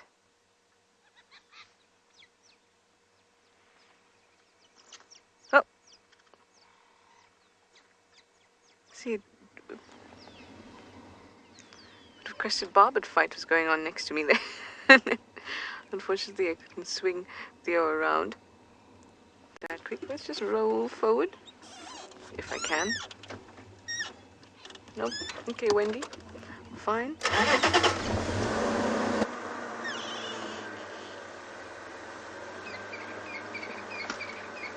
Just pop ourselves here and wait a little bit. Oh, there's a grey go-away bird again. Kiki, you'd like to know if a bird would bathe in this water? I mean, it's not ideal, but they would. But you'd find that what animals will do with water like this is they'll move around in it first, so it clears any scum that's built up on the surface. And then they'll have a bit of a bathe, and then they'll come back out. Look at that hair. Gotta love it. You have a fabulous hairstyle. That would put the best hairspray in the world to shame.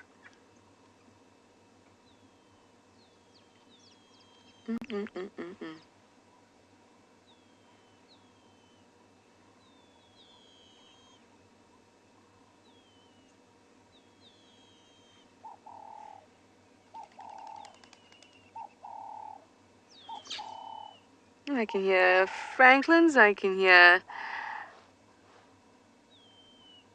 There we go, magpie strikes, I can hear...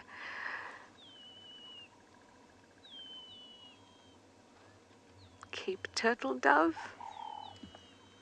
I heard a black-headed oriole in the distance as well.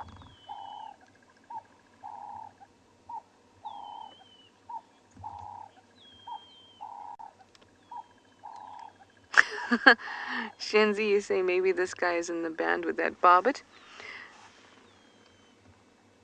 Just over on, there's some blue waxbill. Just on that fallen over bit, yeah, right there. There's so many bands that could, I mean, so, ooh. Do we have a petilia? Oh, yay! It's a green-winged petilia. Oh, I love them so much. They are so gorgeous.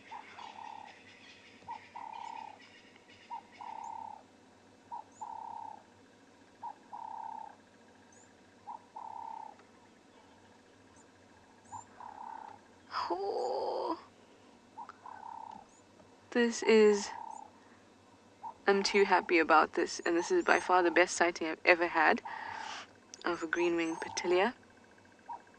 So we've got a blue waxbill on the left and the green-winged petilia on the right. It's very difficult to get them. Oh, they are stunning. They remind me a little bit of zebra finches that I would see in Australia. Ah, that was so good. So at this waterhole, we had crested franklin, grey go-away bird, Cape turtle dove, blue waxbill, as well as a green-winged petilia. I'm very happy with what Chile Pan has offered us today. So let's send you over to Dylan and see what he has to offer you for the rest of the, not afternoon, but morning.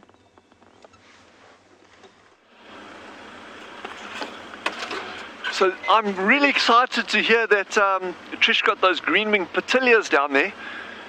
The old name was a Melba finch, like Melba toast, but we've got a variety of that on Tswalu, which is particularly interesting, and I've only ever seen it once before here. And if you look in your bird books or you Google green-winged petilia, you'll see the males are bright orange on the front. So we've actually got a variation here that the orange has been replaced by yellow. So it's bright, bright, bright yellow on the chest. Very, very, very rare. But if you look at birds, it's often yellow and red that get swapped around. So, Gendro, wake up. Gendro's fast asleep there, yeah. So if you look at crimson-breasted shrikes, which is crimson, as the name says, but you'll often get a yellow morph, well, often. It's actually rare. But you get a yellow morph of that. Black-collared barbets, where the male's got this bright, or the male and female, they get this bright red, but that sometimes gets replaced by a yellow variety. So anyhow, that's pretty cool. So I'm really glad that Trish got that. We're still on the hunt, and we are not going to give up. We're going to keep going, and I'm committed to doing a drawing of a caracal, and I will do it on this drive, and I will show you what my draw. It's going to be horrendous, because I promise you my drawing skills are somewhat less than desirable. It's never going to be in any museum or art gallery ever, I promise you that. But we will do one for you, because it's just fun, if nothing else.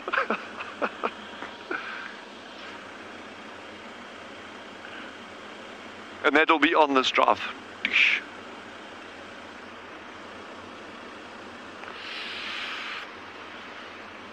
Jan has asked, is there a reason that those colors would change between areas?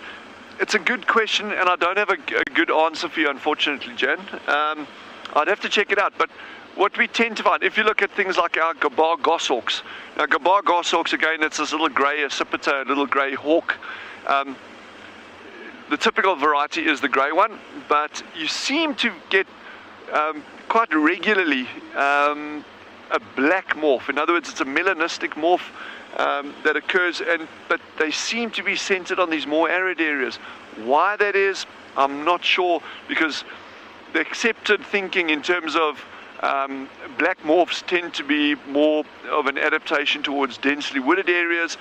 It could be that we're just sitting right on the evolutionary tip of a change in environments. Now we know this environment that we're in here, the southern Kalahari, has been prone to these huge swings in climate over many, tens of millions of years, in fact, and it's gone through ups and downs. So we've had periods in this climate here in these areas where it's been incredibly wet and very, very dense woodland, big pans like inundated with water, and then we've gone to the opposite extreme, extremely arid, windswept, cold, not necessarily ice sheets. These areas have been covered in ice sheets in the past, but in recent times the ice ages that have impacted on these environments has just caused extremely arid, extremely cold, but no ice. So we've gone through these massive swings, and it could be that if you look at gabar goshawks as one species where you're getting these melanistic birds that keep on getting thrown out of these populations, it could just be that we're sitting right on the edge of what was a very, very wet environment at one stage, and when those birds, those black birds, would have been better suited to hunting in dense, very, very dense woodland, closed canopy woodland, and they would have been extremely well camouflaged. In terms of the yellow morph of things like Melba finch or green-winged petilias, I'm giving my age away there by using the word Melba finch, or what do you guys, what's that other bright bird? Oh, crimson-breasted shrike. Thanks, Chandra. Crimson-breasted shrikes.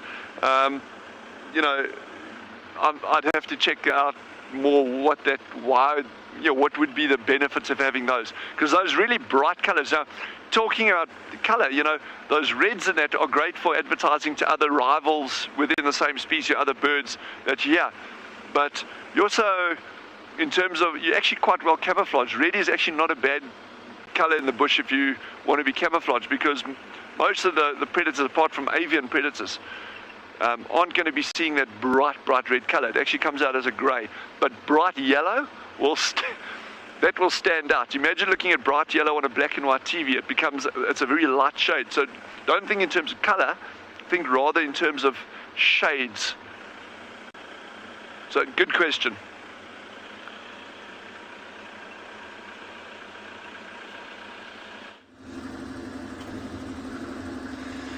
We left that lioness with the two youngsters. They decided just to lie down. They didn't even pick up their heads.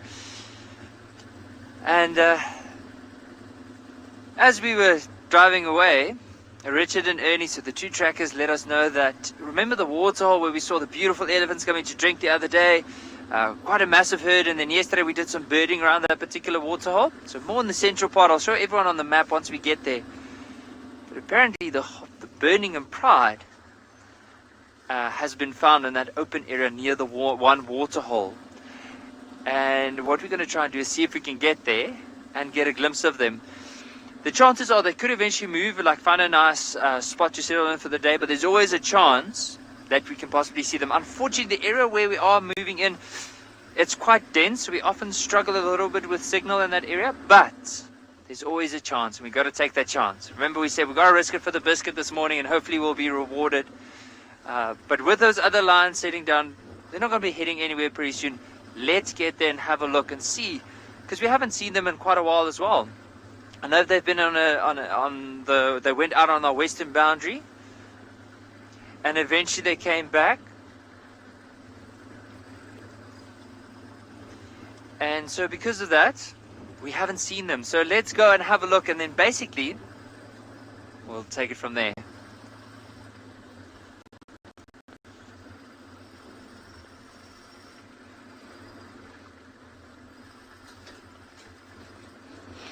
I just love driving in this particular area. While we're carrying on, let's send you across to Djuma as we pursue this adventure towards those lions.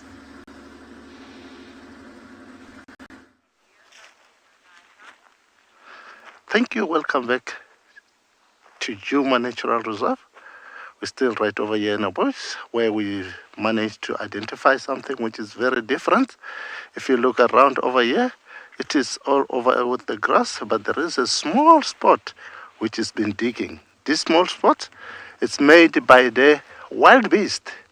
The wild beast, it is a very best in Afrikaans. That means wild cow.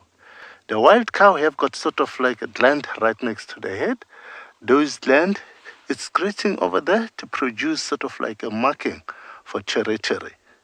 So wild beasts are mostly together with some different animals. Sometimes can be together with the impalas. Sometimes can be together with the zebras. Wild beast is very, very poor on eyesighting. That's why most other animals, they like him because it's very good on smelling. It's very, very good on smelling, but they do make their chori. That gland, if it's rolling on the ground, it's spreading that gland to make a smelling that it can be almost together with those other animals, and the other herd, they can't join together.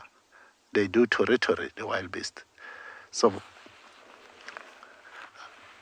right over here, you can see just only for himself doing this. So this tablet is too big for us to drink. But for them, it is also part of their territory. It's a rolling on, whatever. So now,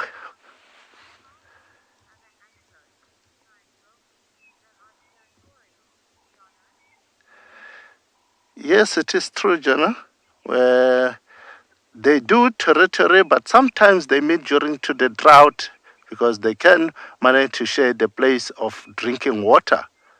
So, but they may have to move together with their own head. They do territory.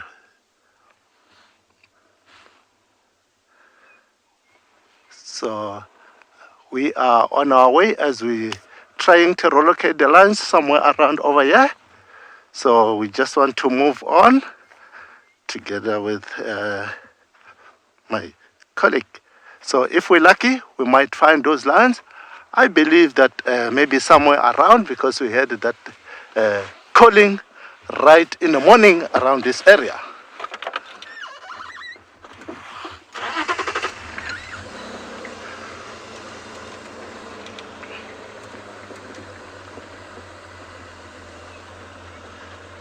Yes, we will keep on relocating those lines. To the rest of the pride, so that Birmingham pride with the young or with the white lion, so we can only see one of the males within the pride, or the young white male. We haven't seen the young white female yet, but it does look like these lions are hunting wildebeest as we speak. So those that we saw earlier, they're moving down, so we just want to stay here and keep a good look at what's going to happen here. You'll notice the other ones have like their heads are up and they are looking down, but look at the way that those ones are moving. So early on, one lion has spotted something, and there's a few that's already ahead of them that are heading down in that direction. If they carry on that way, we'll try and loop around this thicket and see if we can get ahead of them. But there's a chance also, if they do fail, that they'll go down to the water to drink. But for now, we'll keep a good distance and just see where they go from here. Almost looks like they have given up on the hunt. The way that they are moving doesn't really show in their body language.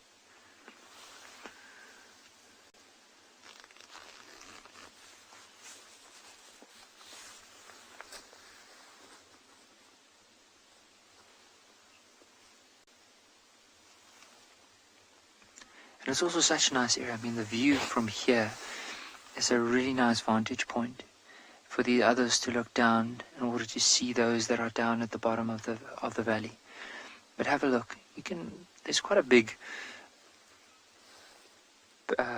360 view here. And also, just imagine with lions now, because they are possibly hunting wildebeest or zebra, they know that in the wintertime animals need to come down to the water. So what they'll do is they'll stick around these water areas, and as soon as animals come down, they'll use all the cover that they have here. Remember earlier we mentioned how well those lion cubs blended into the grass and the trees. So imagine how well they'll blend in if they lie down in the shade and just patiently wait for animals to come down to drink, because then they know there's always a chance of possibly getting something.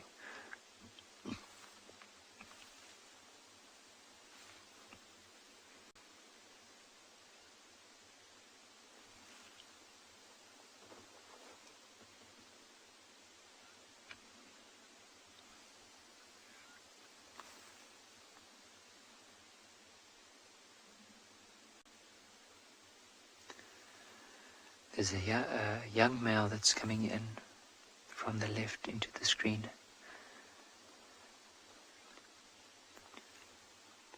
Let's notice might be even his mum there, just quickly re-establishing the bond. Oh.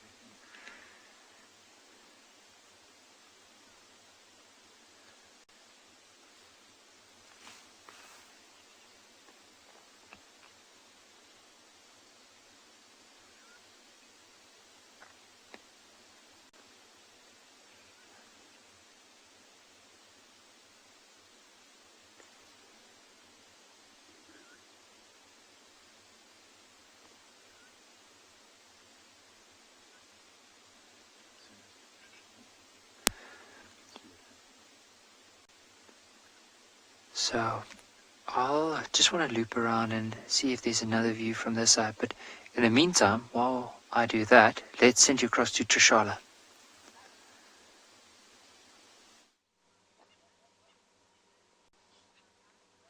Trish is looking for more birds. I saw a woodpecker just kind of fly towards this area. Couldn't tell what it was or which woodpecker it was, but I could tell it was a woodpecker.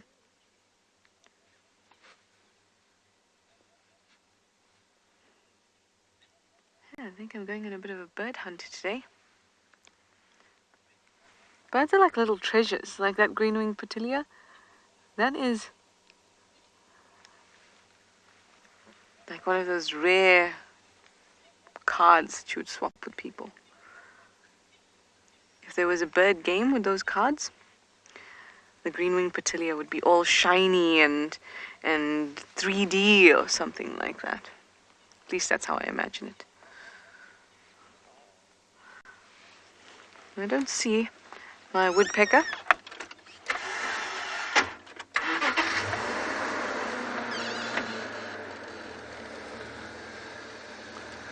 So we can keep on looking.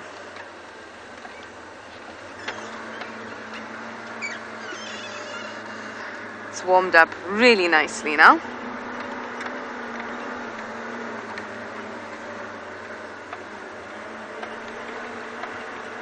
Yvette, you say you're loving the birding. Let's find more birds. Okay, fine. Let's do it. Let's find more birds. I hope that you guys are keeping a bird list, because it's so important. In fact, if you have the Roberts Bird app, which is an excellent bird app, you can tick them off on the app. So you kind of have a digital list. Or rather, all the birds are there and you just tick them off. I've been using that lately. I have no idea how many I've seen. I tried going through it just before I came here, going through the app and looking at how many I'd seen, and I only got to about C before I decided I need to properly sit down and figure out how many birds I've seen. This is not a, oh, let's just have a look at the app type of activity.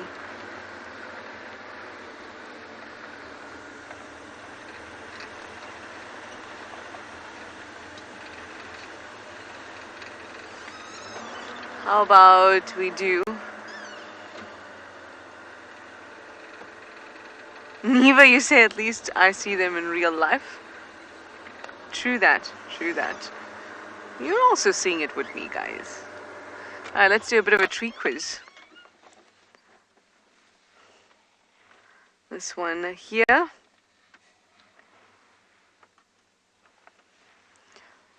What do we think it is? Let's zoom into the bark.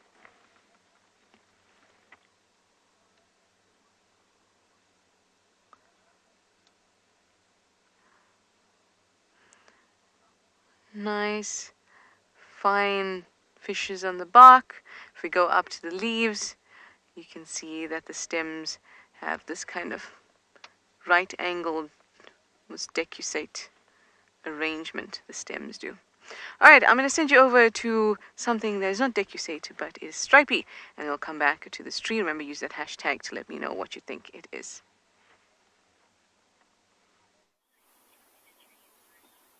These are stripier than most trees, except maybe the zebra wood. And these are plains zebra, moving not through the plains, but through the thickets. Classic zebra. They don't do what the guidebooks say they'll do. They do the opposite, as they always strive to do whenever guides try and show them to people. So these zebra, it's a group of males that we've been seeing frequently. They seem to have just come onto Pridelands and now be sticking around. They only arrived here, according to what I've heard, about 4 or 5 days ago. And now they just seem to be sticking around, especially in this area here, amongst all these ex-acacias, enjoying this long grass that's amongst them, slightly more sheltered from most of the other animals. Impalas don't seem to come into this area that often, so the zebras have still plenty of food left. just love their patterns. Look how well they blend in amongst these trees. We've talked about it before, but that's what makes their camouflage work so well. Remember, most animals can't see in full color. So when they're amongst the trees like that, you can see they hide very, very well. In places like East Africa, where it's very open, the camouflage works slightly differently. They actually camouflage to each other, so it's difficult to pick out an individual. But it works just as well here. And these zebras have got that faint shadow stripe between each of the dark stripes. So that is one of the ways that you can tell that this is a plains zebra, not a mountains zebra. Helen, these ones do seem to have rather broad stripes. Oh, they've all gone now away from us. But these ones did have quite broad stripes, and it's quite interesting.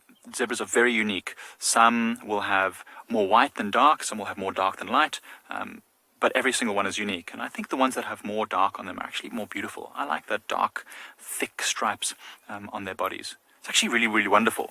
I'm going to keep moving because the zebras are now moving into a slightly more thick area. But yes, I've seen zebras before that are almost white in color, very little of the dark on them, and that's really quite amazing. But everyone is unique, every single zebra. So what we've been doing is we've been driving around this area. We followed the lion, like the sounds, and they went past our boundary, so we couldn't follow them anymore. Then we found a leopard track, in fact 2 leopard tracks, 2 sets of male tracks it looked like, and then we followed those tracks down into this area. We've lost them for now, but maybe though that leopard, or those leopards, and we're not sure if it was a mating pair, if it was 2 males, maybe on a territorial boundary dispute or something. We followed them towards this drainage line, but now we can't find exactly where they've gone. But we're going to keep trying around this area. Who knows what we might find as we travel through the bush.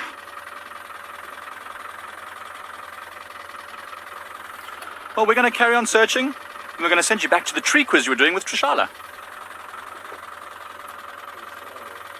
Trishala.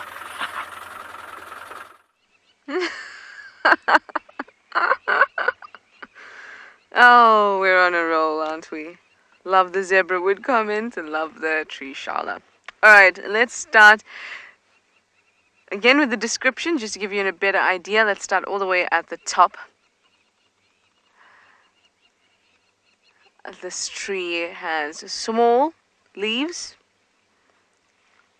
The margins of them are a little wavy. There's those right-angled branches, small branches that I showed you. This only occurs in the young of this tree. You don't see it in adults because it's modified. These are modified branches to be sticking out like that as a defense for the tree.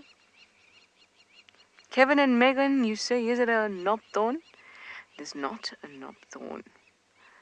Knobthorns have very obvious knobs when they're this size. This is quite a young tree. There Theo's giving a good close-up of the leaves and the wavy margin, as well as those modified branches, small tiny branches that act kind of like spines.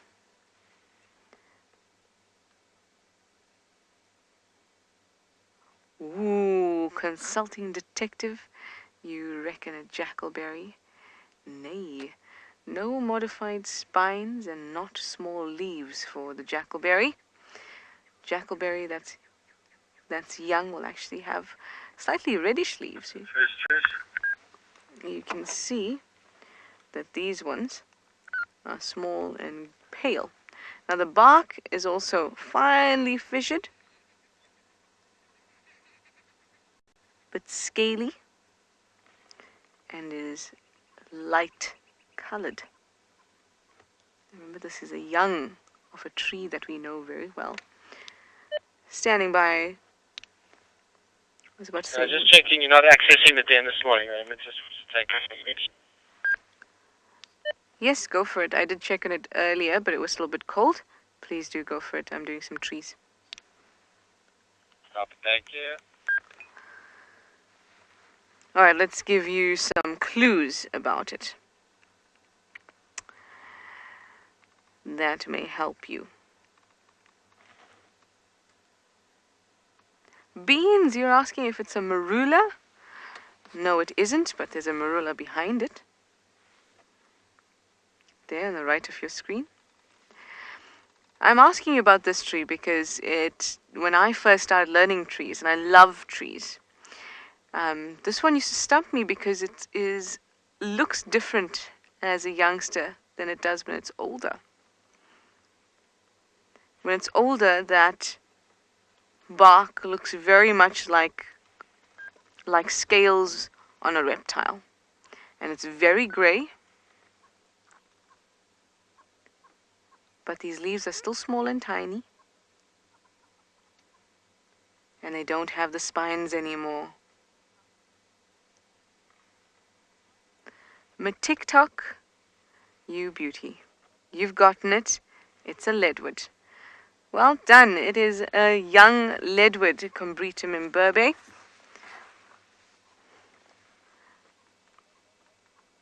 It's a difficult one. It is. As we're so used to seeing them as great big adults.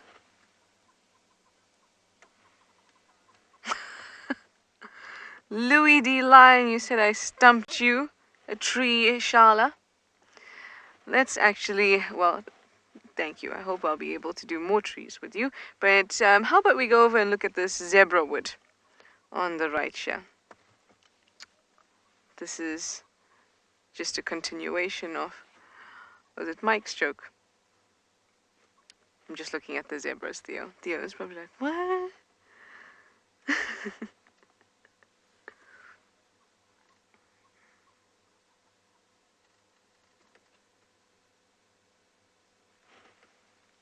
Gorgeous little dazzle.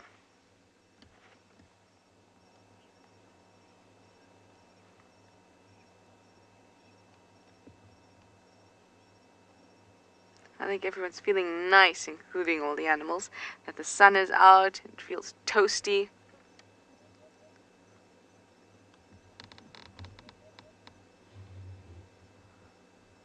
I always love when we look at the smaller things, then it stops, because if you focus a lot on trying to find that leopard and you're following the tracks, it's frustrating and all of that. Although it's a wonderful experience. But sometimes you can forget when you're doing stuff like that, just how much else there is out here. And then you stop and do a few trees, look at a few birds, and you pick up a gem like the petilia, or some zebras just happen to walk by you. And for me, I think it all changed with the sunlight.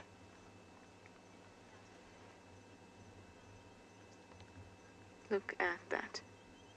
Stunning. Lovely. All right, Nikki has found some more lions. How many more lions can he find? Let's go and count them.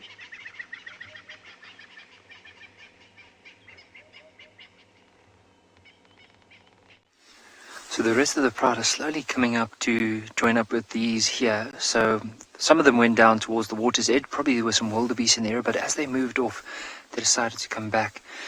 Now having a look at the pride, so we haven't seen, there's only one that is missing here from this pride. Other than the Ross males, of course, the young female with her youngsters, and then the Birmingham young male. But we are missing the young white female that's not with this pride at the moment.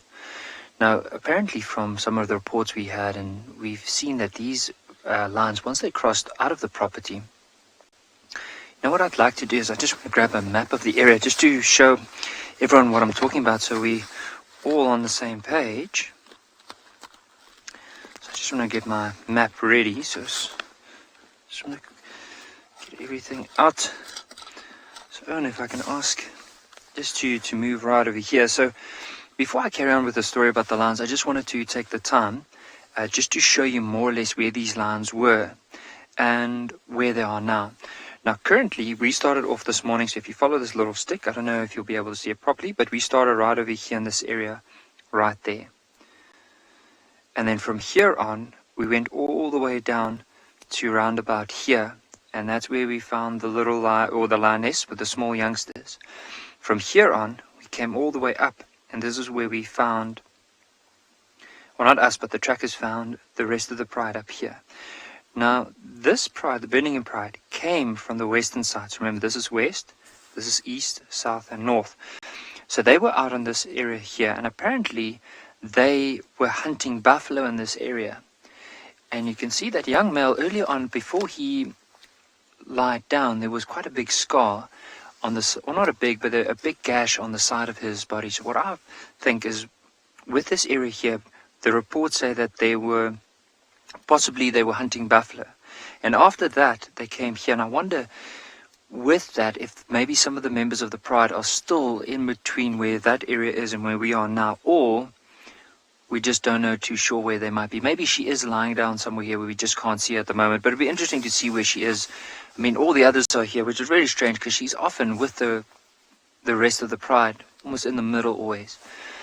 So we'll just have to spend some time here and see. But the young male is off to the left there. The rest of the Pride's in the middle. I can see his sisters here. You know, the smallest young tawny color female, she's here. But of course the white sister is not.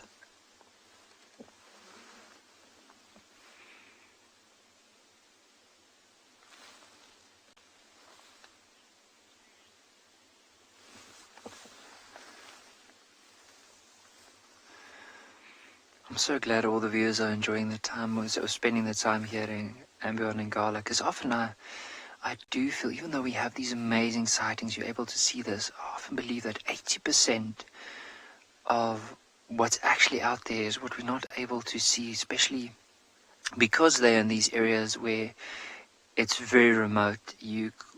There's no signal in those areas. It's fast. I mean, we are into some of the prime viewing spots where we can see and experience some of these majestic animals, but there's still so many areas that I would love the viewers one day, hopefully, if you can come and visit, to have a look and experience.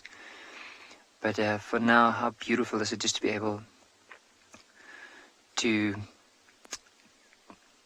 see this whole Pride and how they are lying down. And I'm glad to see them because it's been quite a while since the last time I saw them. Wild Earth relies on support from viewers like you to carry on broadcasting our daily live shows. A small donation goes a long way in helping us on our mission to connect the world with nature. Please visit our support page to see how you can help and become part of the Wild Earth family. So, due to general public pressure, I will succumb to it, and I'm just going to show you how tragically dismal my artwork is, or my art skills are. I never took art, I'm not known for it, and I never will be. But anyway, here goes.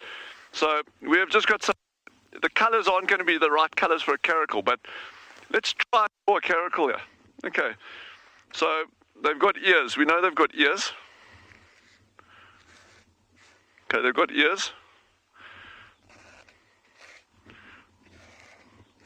Okay, and on the tops of the ears, they've got little ear tufts. So you've got these long hairs sticking out the tops of the ears like that. Okay, there's the top of its head. Oh my goodness. This is a awful caracal across the world. I'm very sorry for having done this to you all. And it's got eyes. All cats have eyes. And it's got a nose and a mouth. Yes.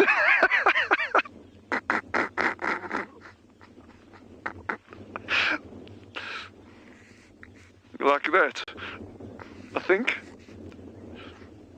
Okay, and then it's actually got these like lines that go kind of like that down to the nose as well. And there's its mouth. There's a caracal. Look, and it's sitting. It's actually lying down. So it's lying down.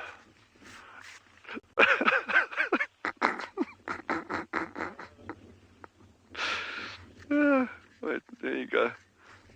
There you go, like that. There's a caracal. And I can even sign it.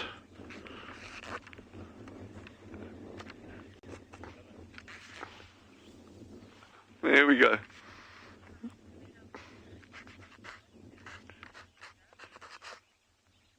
I can't remember how to spell my surname.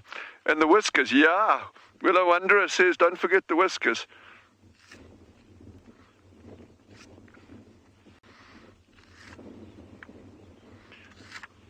There we go. 2020.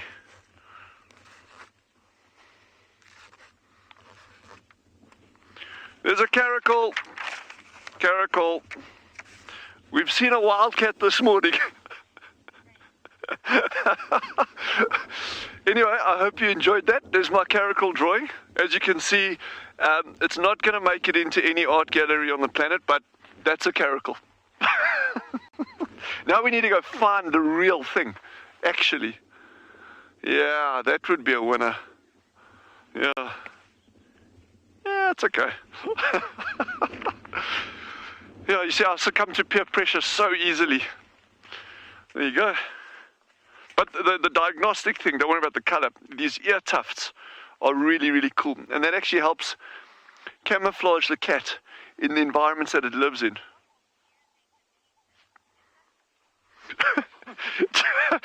Yes, sorry, I should have clarified that. Jackie has just asked, what am I using to paint it? It's actually mud from the dam over here. It's mud from the dam. So that's why the color's not great.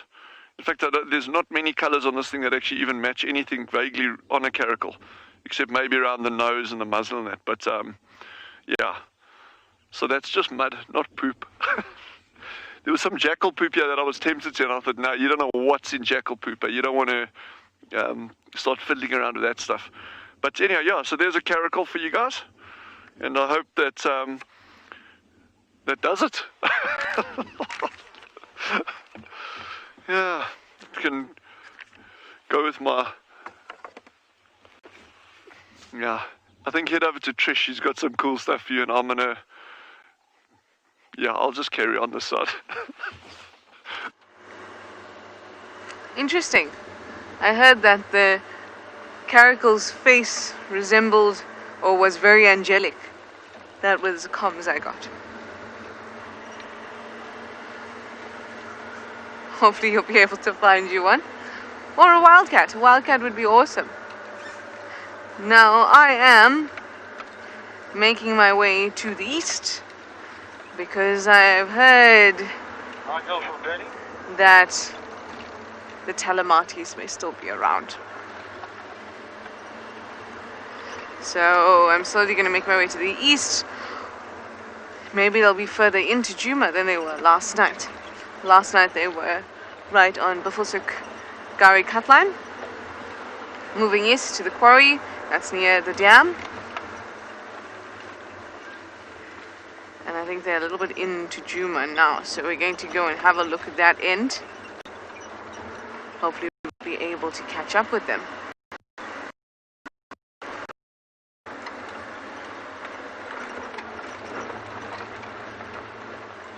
If I see any interesting trees along the way, I will definitely let you know.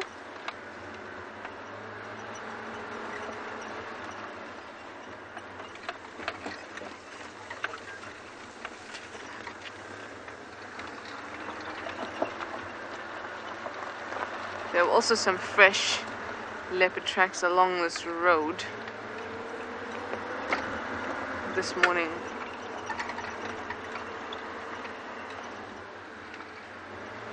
Oh, you guys are enjoying the smaller things this morning? Yeah, I did too, and I think sometimes it's nice to remember about those things because even for myself, I forget that there's so much around me. I don't have to just look for the big animals and the hairy and scary, as they're called. I can look for these smaller things too, and they're equally as interesting, aren't they?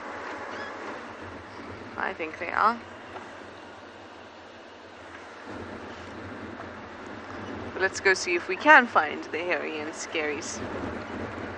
Some lions.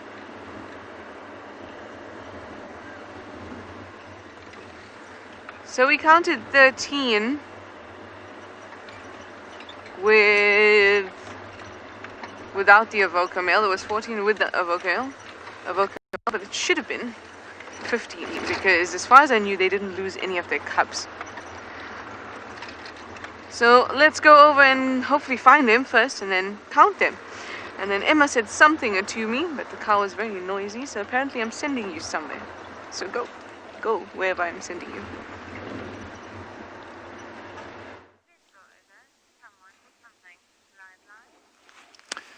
Yes, indeed. I'm happy now back for you to be back to me again. I'm right over here on a big mound which is made by the termite. With the termite play up to 36 species in ecosystem that without termite, some of them, they will be not alive. Right over here in front where I'm walking to the old hyena den. So the hyenas were staying here before. They just move out with some certain reason. It might be because they're coming in and out. They make sort of like if it's raining, the water gets in, so they won't be comfortable if they're walking in with the water. So they have to move out, but it is not made by them. So this termite, the termite mound, as you see, it's a big area. It's a big house that all the soil is coming from underground. The termites start on a level area where they dig one by one sand to make a huge area. As they're making a very huge area, inside the hole is becoming a room. But how can you get that inside of that room? It's so difficult because even those hyenas, they didn't dig to get inside the room. There is another animal called artfag. The artfag is the one who have got a very, very big claw that can manage to dig until they get in. They are eating ants and as well as the termite. So to dig to get on a termite, it is a bonus for them that they don't have to go away again. If it is big like this, it's almost above more than 1 million of termites inside over there. So those termites, they make their area where they can manage to build their fungus, to farm their fungus. So they're farming their fungus in order to eat. They're also eating the fungus. The termite, they are divided into 3 pieces. They have got a king and a queen. They also have got the workers and the soldiers. So the workers are those one who are bringing the food inside over there, and the soldiers are protecting. And the queen is to produce their babies. Their babies can fly off on a first rain and land somewhere else where they're going to start another termite. So as they are digging, they are flying on where they are going to land. They're going to land all of them, and they dig to start another new termite. So as I said, termite play up to 36 species, more than 36 species in ecosystem that without them they can use. So the artfag is so-called a door maker. It's the one who digs. Mostly the mongoose, they do use the termite hole. The warthog as well, they also use the warthog. It is sort of like a daylight animal that they can't see during the night. So they need to sleep. Where are they going to sleep? Because their eyes, the lens of their sonar.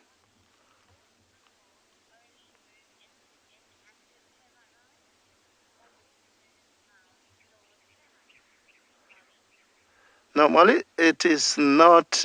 They won't go to the active one, because the active one is still active and it still have got a termite, and it still have got no hole to open because it's sealed, it's closed. They can't manage to get in. They need someone, as I said, it's a door maker, to go in and eat all the termite. Once all the termite is being eaten, that means that termite will be no more active. So it will be a hole that they can manage to get in. Beside that, there is no hole. If it's still alive, the active, the termite, that means it's sealed. They're just opening while for ventilation for a few hours, and then they close it back again. Thanks for your question. So while okay,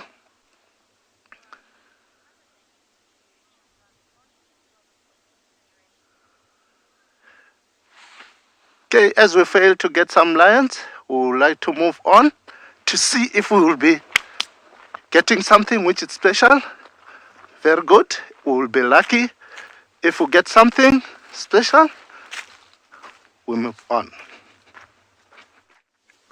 The one young male or female has just picked up a head at the moment, and she's just gleaming down in this direction. There's quite a big open area behind us just to see if there's maybe any wildebeest or zebra coming down to drink. Now, often with lions, and particularly leopard, is they do tend to move early parts of the morning and late in the afternoon, and then especially during the evening. However, they could, if there's an opportunity, they'll hunt in the middle of the day, which we've seen quite a few times.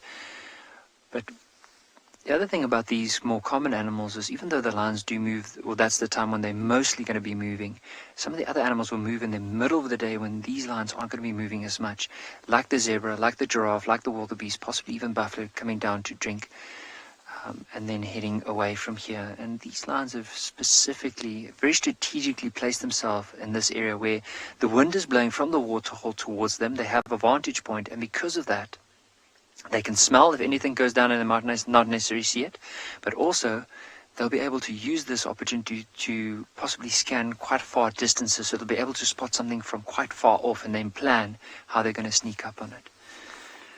You'll notice there's one of the young males just slowly moving, probably going to come and lie down in the shade next to the others.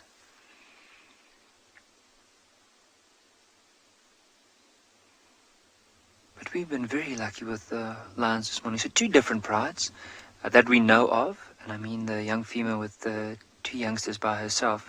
So she's actually part of this pride. So that's why I just say 2 prides.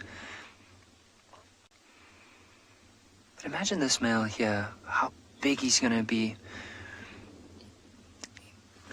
So with this young male also, like you've noticed that he's quite stocky, quite well built. Now, Byron, with the young males in general, so when you read quite a few textbooks, there's always like a more or less a general consensus that from 1.5 to 2 years is probably the time when they're going to be pushed out of the pride. But there are quite a few exceptions to the rule. I mean, we've seen it now with the other Birmingham young male that constantly joins up with the pride, and he's over 4 years old. So it could be that as soon as they start feeding too much, because remember, he's only one male and these other ones are still growing up, but once they get to the size where he is now, they're basically going to outcompete the females when it comes to the food. So basically from there on, they'll be pushed out, but not just because of the food, because of the other males. The Ross males won't tolerate them, because once they get to that stage where they are sexually mature, from 2.5 years onwards, that's when they are also going to be forced out of the pride, and hopefully stick together, form a coalition like a brother bond, and from there on probably move out of this area. It all depends, but I'm sure once the Ross males gets towards the end of their life cycle, or towards the end of their dominance, they'll probably be pushed out of there by bigger dominant lions. So these ones might never even be part of this pride, or they might even be pushed off. Just quickly want to respond to one of the trackers quickly. Just stand by, I'm just quickly live. We'll reply soon. So I just wanted to, I heard one of the trackers were trying to look for me and probably hear if there's any other news around. But for now, how amazing is this, just being able to spend some time with these lions. And you'll notice, especially with the older ones, they would almost, whenever the wind's blowing from the water towards them, they'll almost face the opposite direction, so that if they do miss anything, they'll be able to spot it from downwind. But at least if something's upwind, they'll be able to smell it. But in the meantime, I'm going to stay here for a little bit longer. Let's send you across to Trishala and hear if she has an update for us.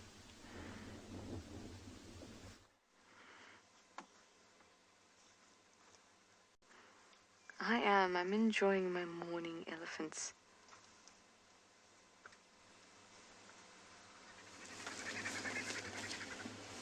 Green woodhoop is shouting in the background as the elephants come through.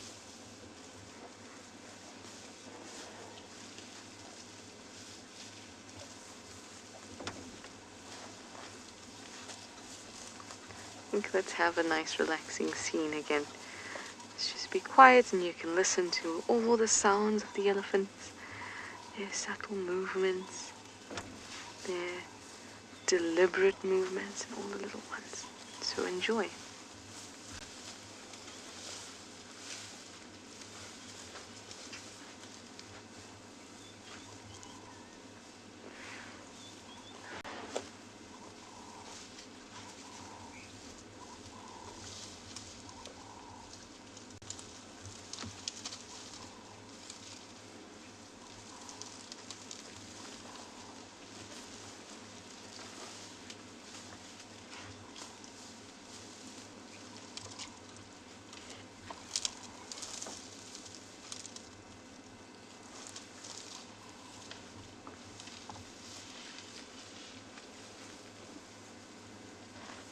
Breathe in the cool air and feel the soft sun on your skin.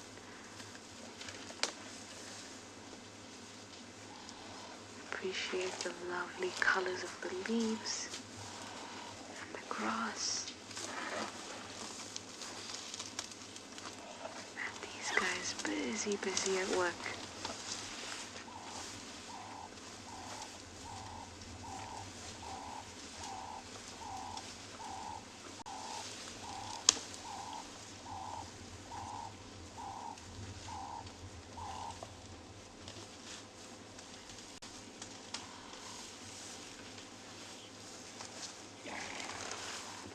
Emma, you say it seems like a beautiful day.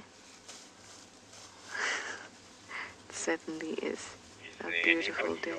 Gorgeous.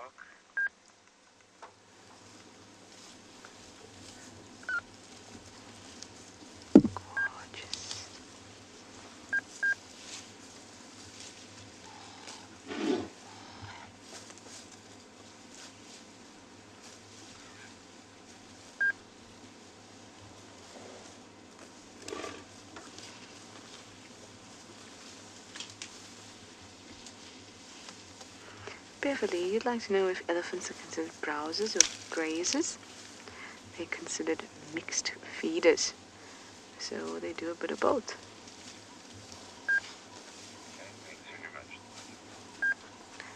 The Talamatis have been located on the junction Central and Drakensberg Road.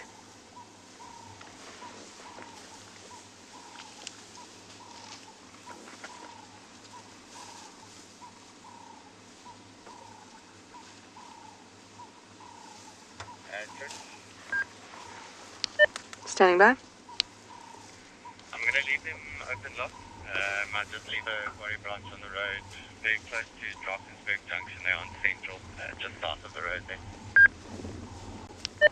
Okay, copy. I'm gonna make my way now. I'm on the Gari cut line. Copy. Let me know if you get them there. Copy. Thanks so much, Nigel.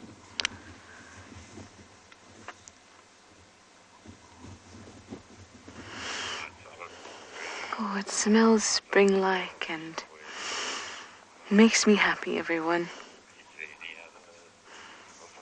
Makes me very happy.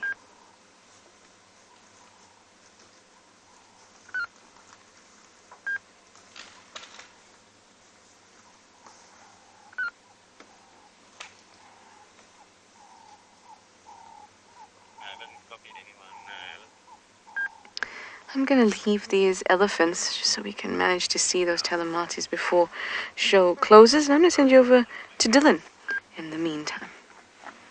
Yeah, 100%. Yeah, cool. Yeah, I've left them there.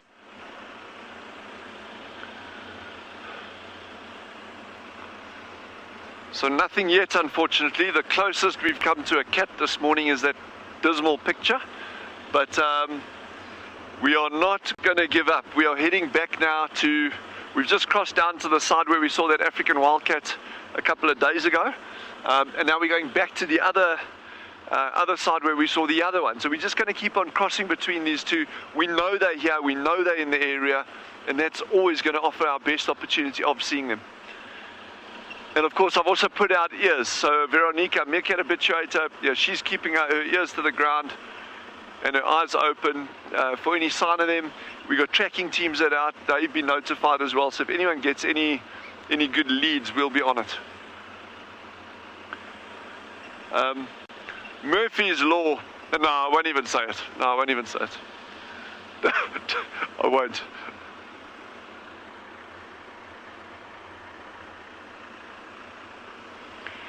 So my comms is breaking up here, but I think the name is Christy has just asked, what is the average litter size for African wildcats? It's 2 to 3 in a litter. And again, same as we were chatting out with the meerkats, it's one thing having 3 kittens in your litter. It's another thing actually having all 3 survive until adulthood. Sorry, I just want to see that. Sorry, I'm just spotting a thing under a tree there. I think it might just be a branch or something. Wait, look, hold on, don't go anywhere, It is definitely not an African wildcat. Sure, that was close.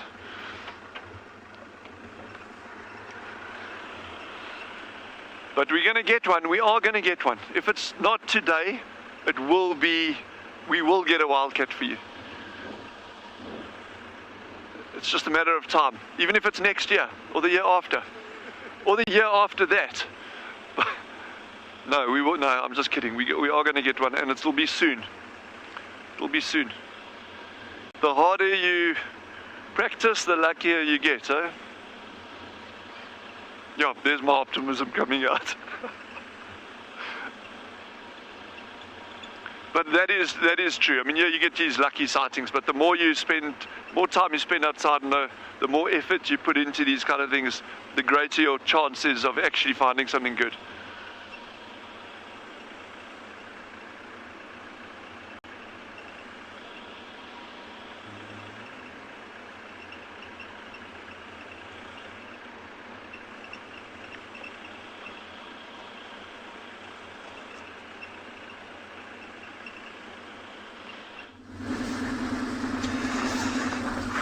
We just left those lions.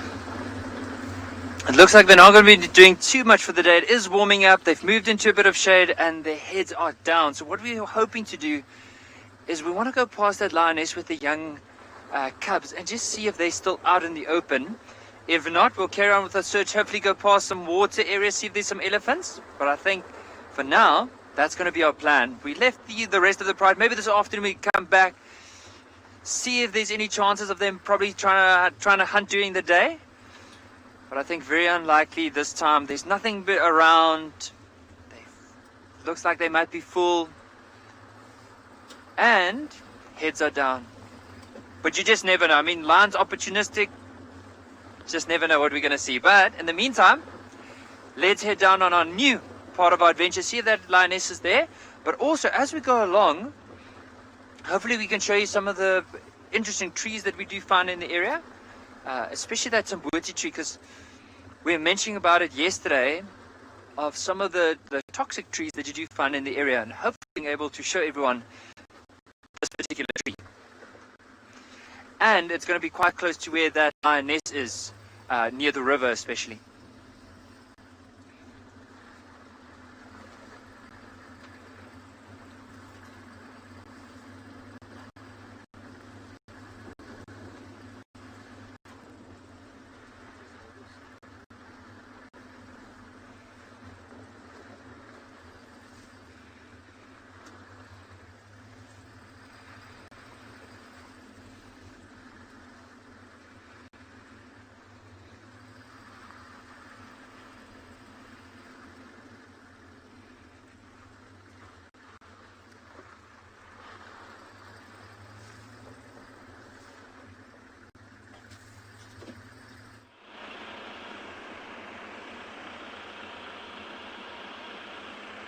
Yeah, sorry for the loss of signal over there, but it's always good having you with us, even if we're not seeing a huge amount. But it's still awesome having you along on our drives.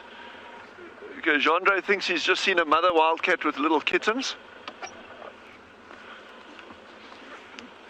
Is it a wildcat with kittens, Jandre? Doesn't seem like it. It's a bush. It's that mystical wildcat bush. But we're going to get one. I can tell you now, we are going to get one. If not on this drive, we will get one. Don't worry. And it's exciting. It's something to look forward to. And I love having these like little these target species. And it doesn't matter how common a thing is. It could be an oryx. It could be a giraffe. It could be a sengi. But something that's specific that people really, really, really want to see. I love working like it. It's also the challenge of it is trying to find these things and track them down. And you really narrow down we're not just driving aimlessly. It might seem like it, but actually there is method in our madness. You start focusing on areas where you're getting a high incidence of sightings, and the other side of that, the big pro of that is the animal in that area that you're looking for, that wildcat, it starts seeing the vehicle, even if you don't see it, it'll start hearing and seeing the vehicle more frequently, and that just makes it more and more and more relaxed. It's kind of like a long distance habituation approach that we'll take over there. But every day that cat will hear or see people or a vehicle, it just becomes that much more relaxed in the presence of them, which in turn increases our chance of having a good sighting.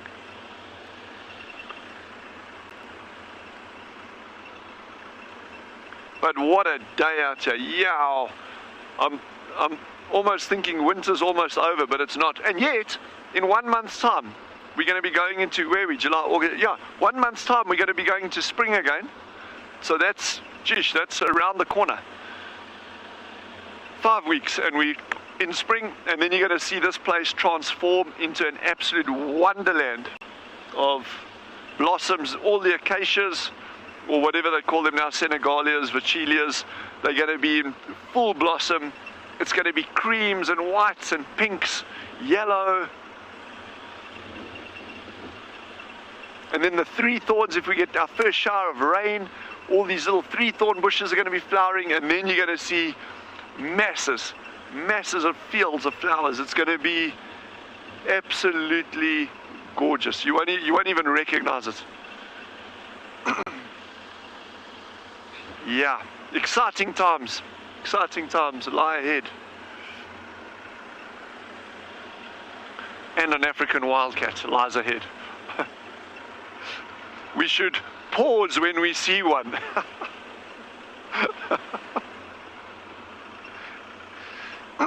Tammy says that sounds heavenly, and it really, you'll see it when you'll believe it when you see it. I promise you, this place is an absolute wonderland after the first rains.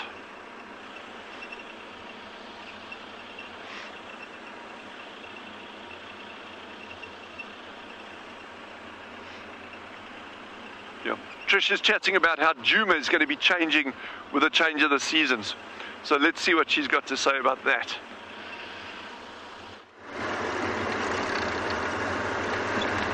It is going to be changing soon, but I'm so glad that so many of the trees have kept their green because we had such a wonderful rainy season, wet season. I am just... So there's nobody with the telematis, or at least there was nobody there at our last update that you heard when I was at the elephants.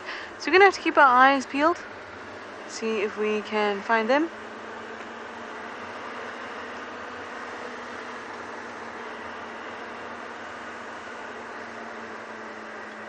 Just south. So we are heading south. Don't see any tracks at the moment. So we're going to have to... So we're going to just have to go around and maybe check again in a bit. Okay. Alright, let's see if we can turn around quickly, and then we will be able to find them. Sorry guys, there's somebody talking to me at the same time. You're talking to me and I'm trying to tell them, can't talk to you.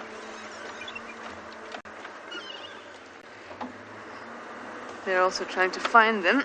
the lions. I saw a small gap.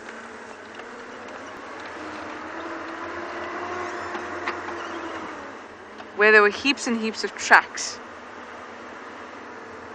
I'd love for you to be with me when we...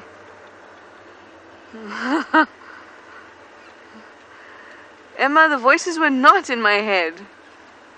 The voices were not in my head, I promise. I would like you to, it's just that it's nice for us to see exactly how difficult it is to spot lions sometimes.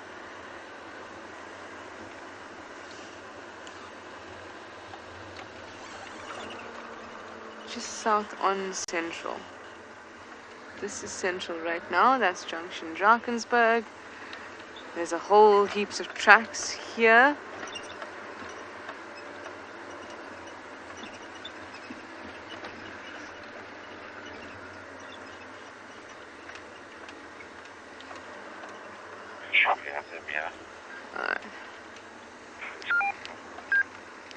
Thank you so much. Sorry, I was live. I did tell them I had to chat to you too. See? Give them some credit there. I wanted to have a chat. Alright. Looks like they may be ahead of us here. Oops. Sorry. Theo, you still there? Ah. There is the most precious Avoca.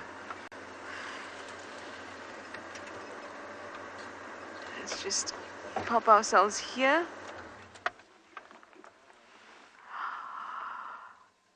The dark maned Avoca is just stunning.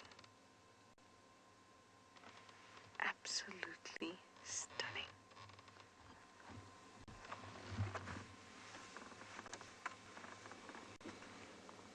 Look at him. Very interesting. So the Nkahumas have moved off the property. And the Talamati are here.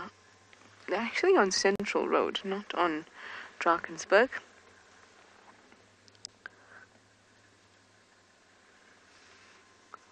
And that's pretty close. They're further east of the junction with Nyala Road South North and Central. But this is about... No. I have seen tracks of them closer, but I haven't seen them themselves this close into Djuma. That's pride I haven't seen a lot. I told you before. The only time before last night that I saw them was once previously.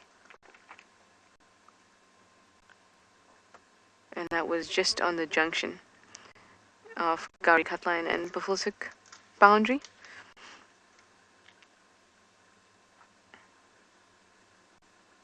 And it was very brief. So it's nice to actually get to know them.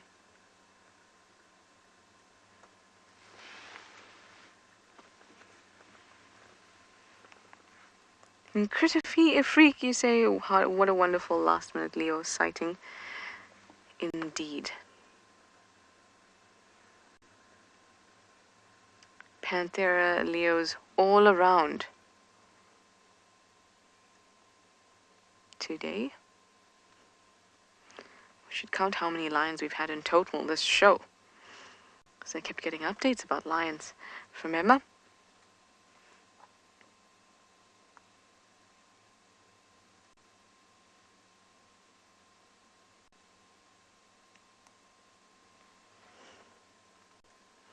And we should have 15 here. All of you excited to see Darkmane again? I am too. He is just stunning, stunning, stunning male.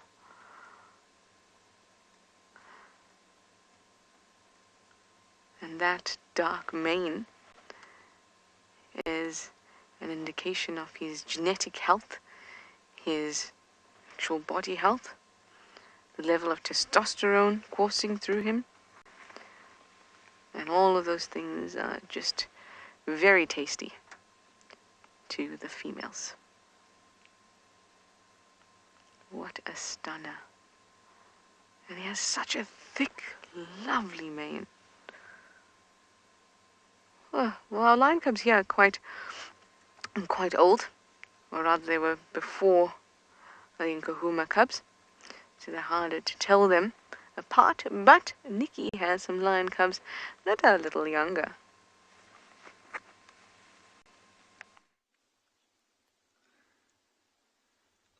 I'm so glad that Tswalu was able to find the pride of lions. I know her and Raymond were really looking hard for them. So I'm very excited for them. And then as we came down into the river, as we said, on our way back towards the camp, we decided, let's just go past the lioness with the youngsters, just see if they're still there. And basically they've moved out into this little open patch.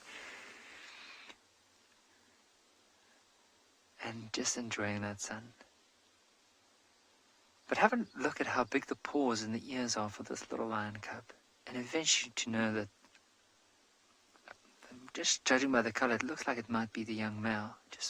He's a lot lighter and a bit more grey in color in comparison to that of the female. And imagine now in 2.5, maybe 3 years' time, how big he's going to be in comparison to his sister or even his mother. But for now, still very small. But those feet and the ears, but the feet are going to grow quite a bit, and eventually it's going to look like his feet's way too big for his body, but he'll grow into that.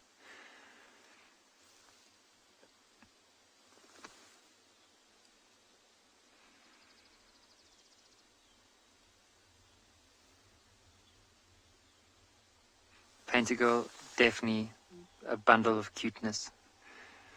It's probably one of the most adorable. They're like little lion cubs, little cheetah cubs, and elephants. Probably one of my favorite when it comes to the little ones. No, that's the young female that's lying down. You can actually notice that little patch of hair that's missing on her back near the base of the tail. And of course, this young male here is just picking up his head, making sure that mum and sister are safe from any potential danger. That's what he's thinking. I can just imagine in his heart he's trying to be brave, but still very young.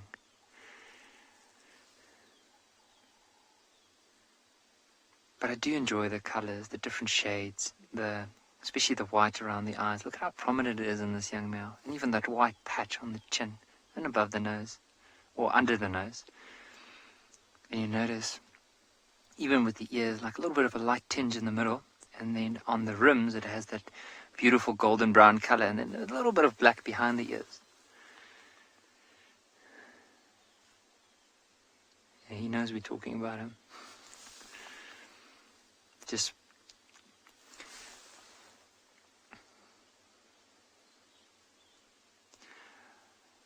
Wow, but this was an absolutely amazing find just to be able to see them again here. But while these are probably going to eventually head into the shade and lie down for the day, like that one just did now, let's send you across to Tswalu.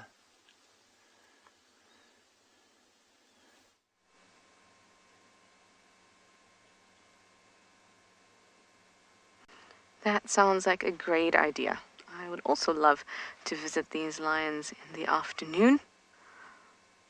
That's why it's so awesome to go out in the morning and find these beautiful creatures. Especially when they're predators, they're unlikely to move too much once the heat of the day comes along.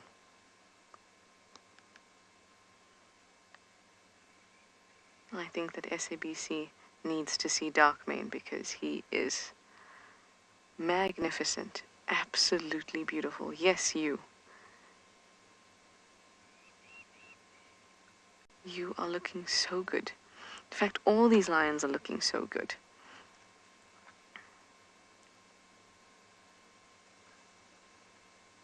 Oh.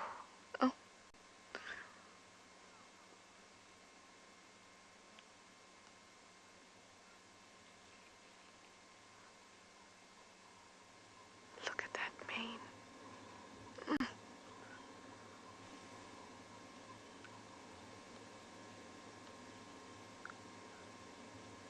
He looks like he deserves to be on a stamp or something.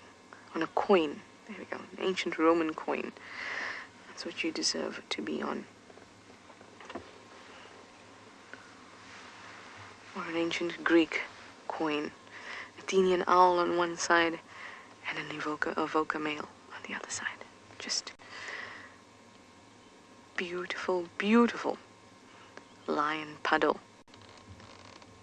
Look at that gorgeous blue skies, the smell of spring, lions, elephants, gorgeous little things. We've just had an amazing, amazing morning out. I'm so glad to have shared it with all of you. So a few last glimpses and our Talamati pride, and of course our dark mane evoker. And then of course you know what time it is. Breakfast time for us, and time to say goodbye to you all. So thank you for your questions and your comments. Please come through and jump on board for Sunset Safari. See you later.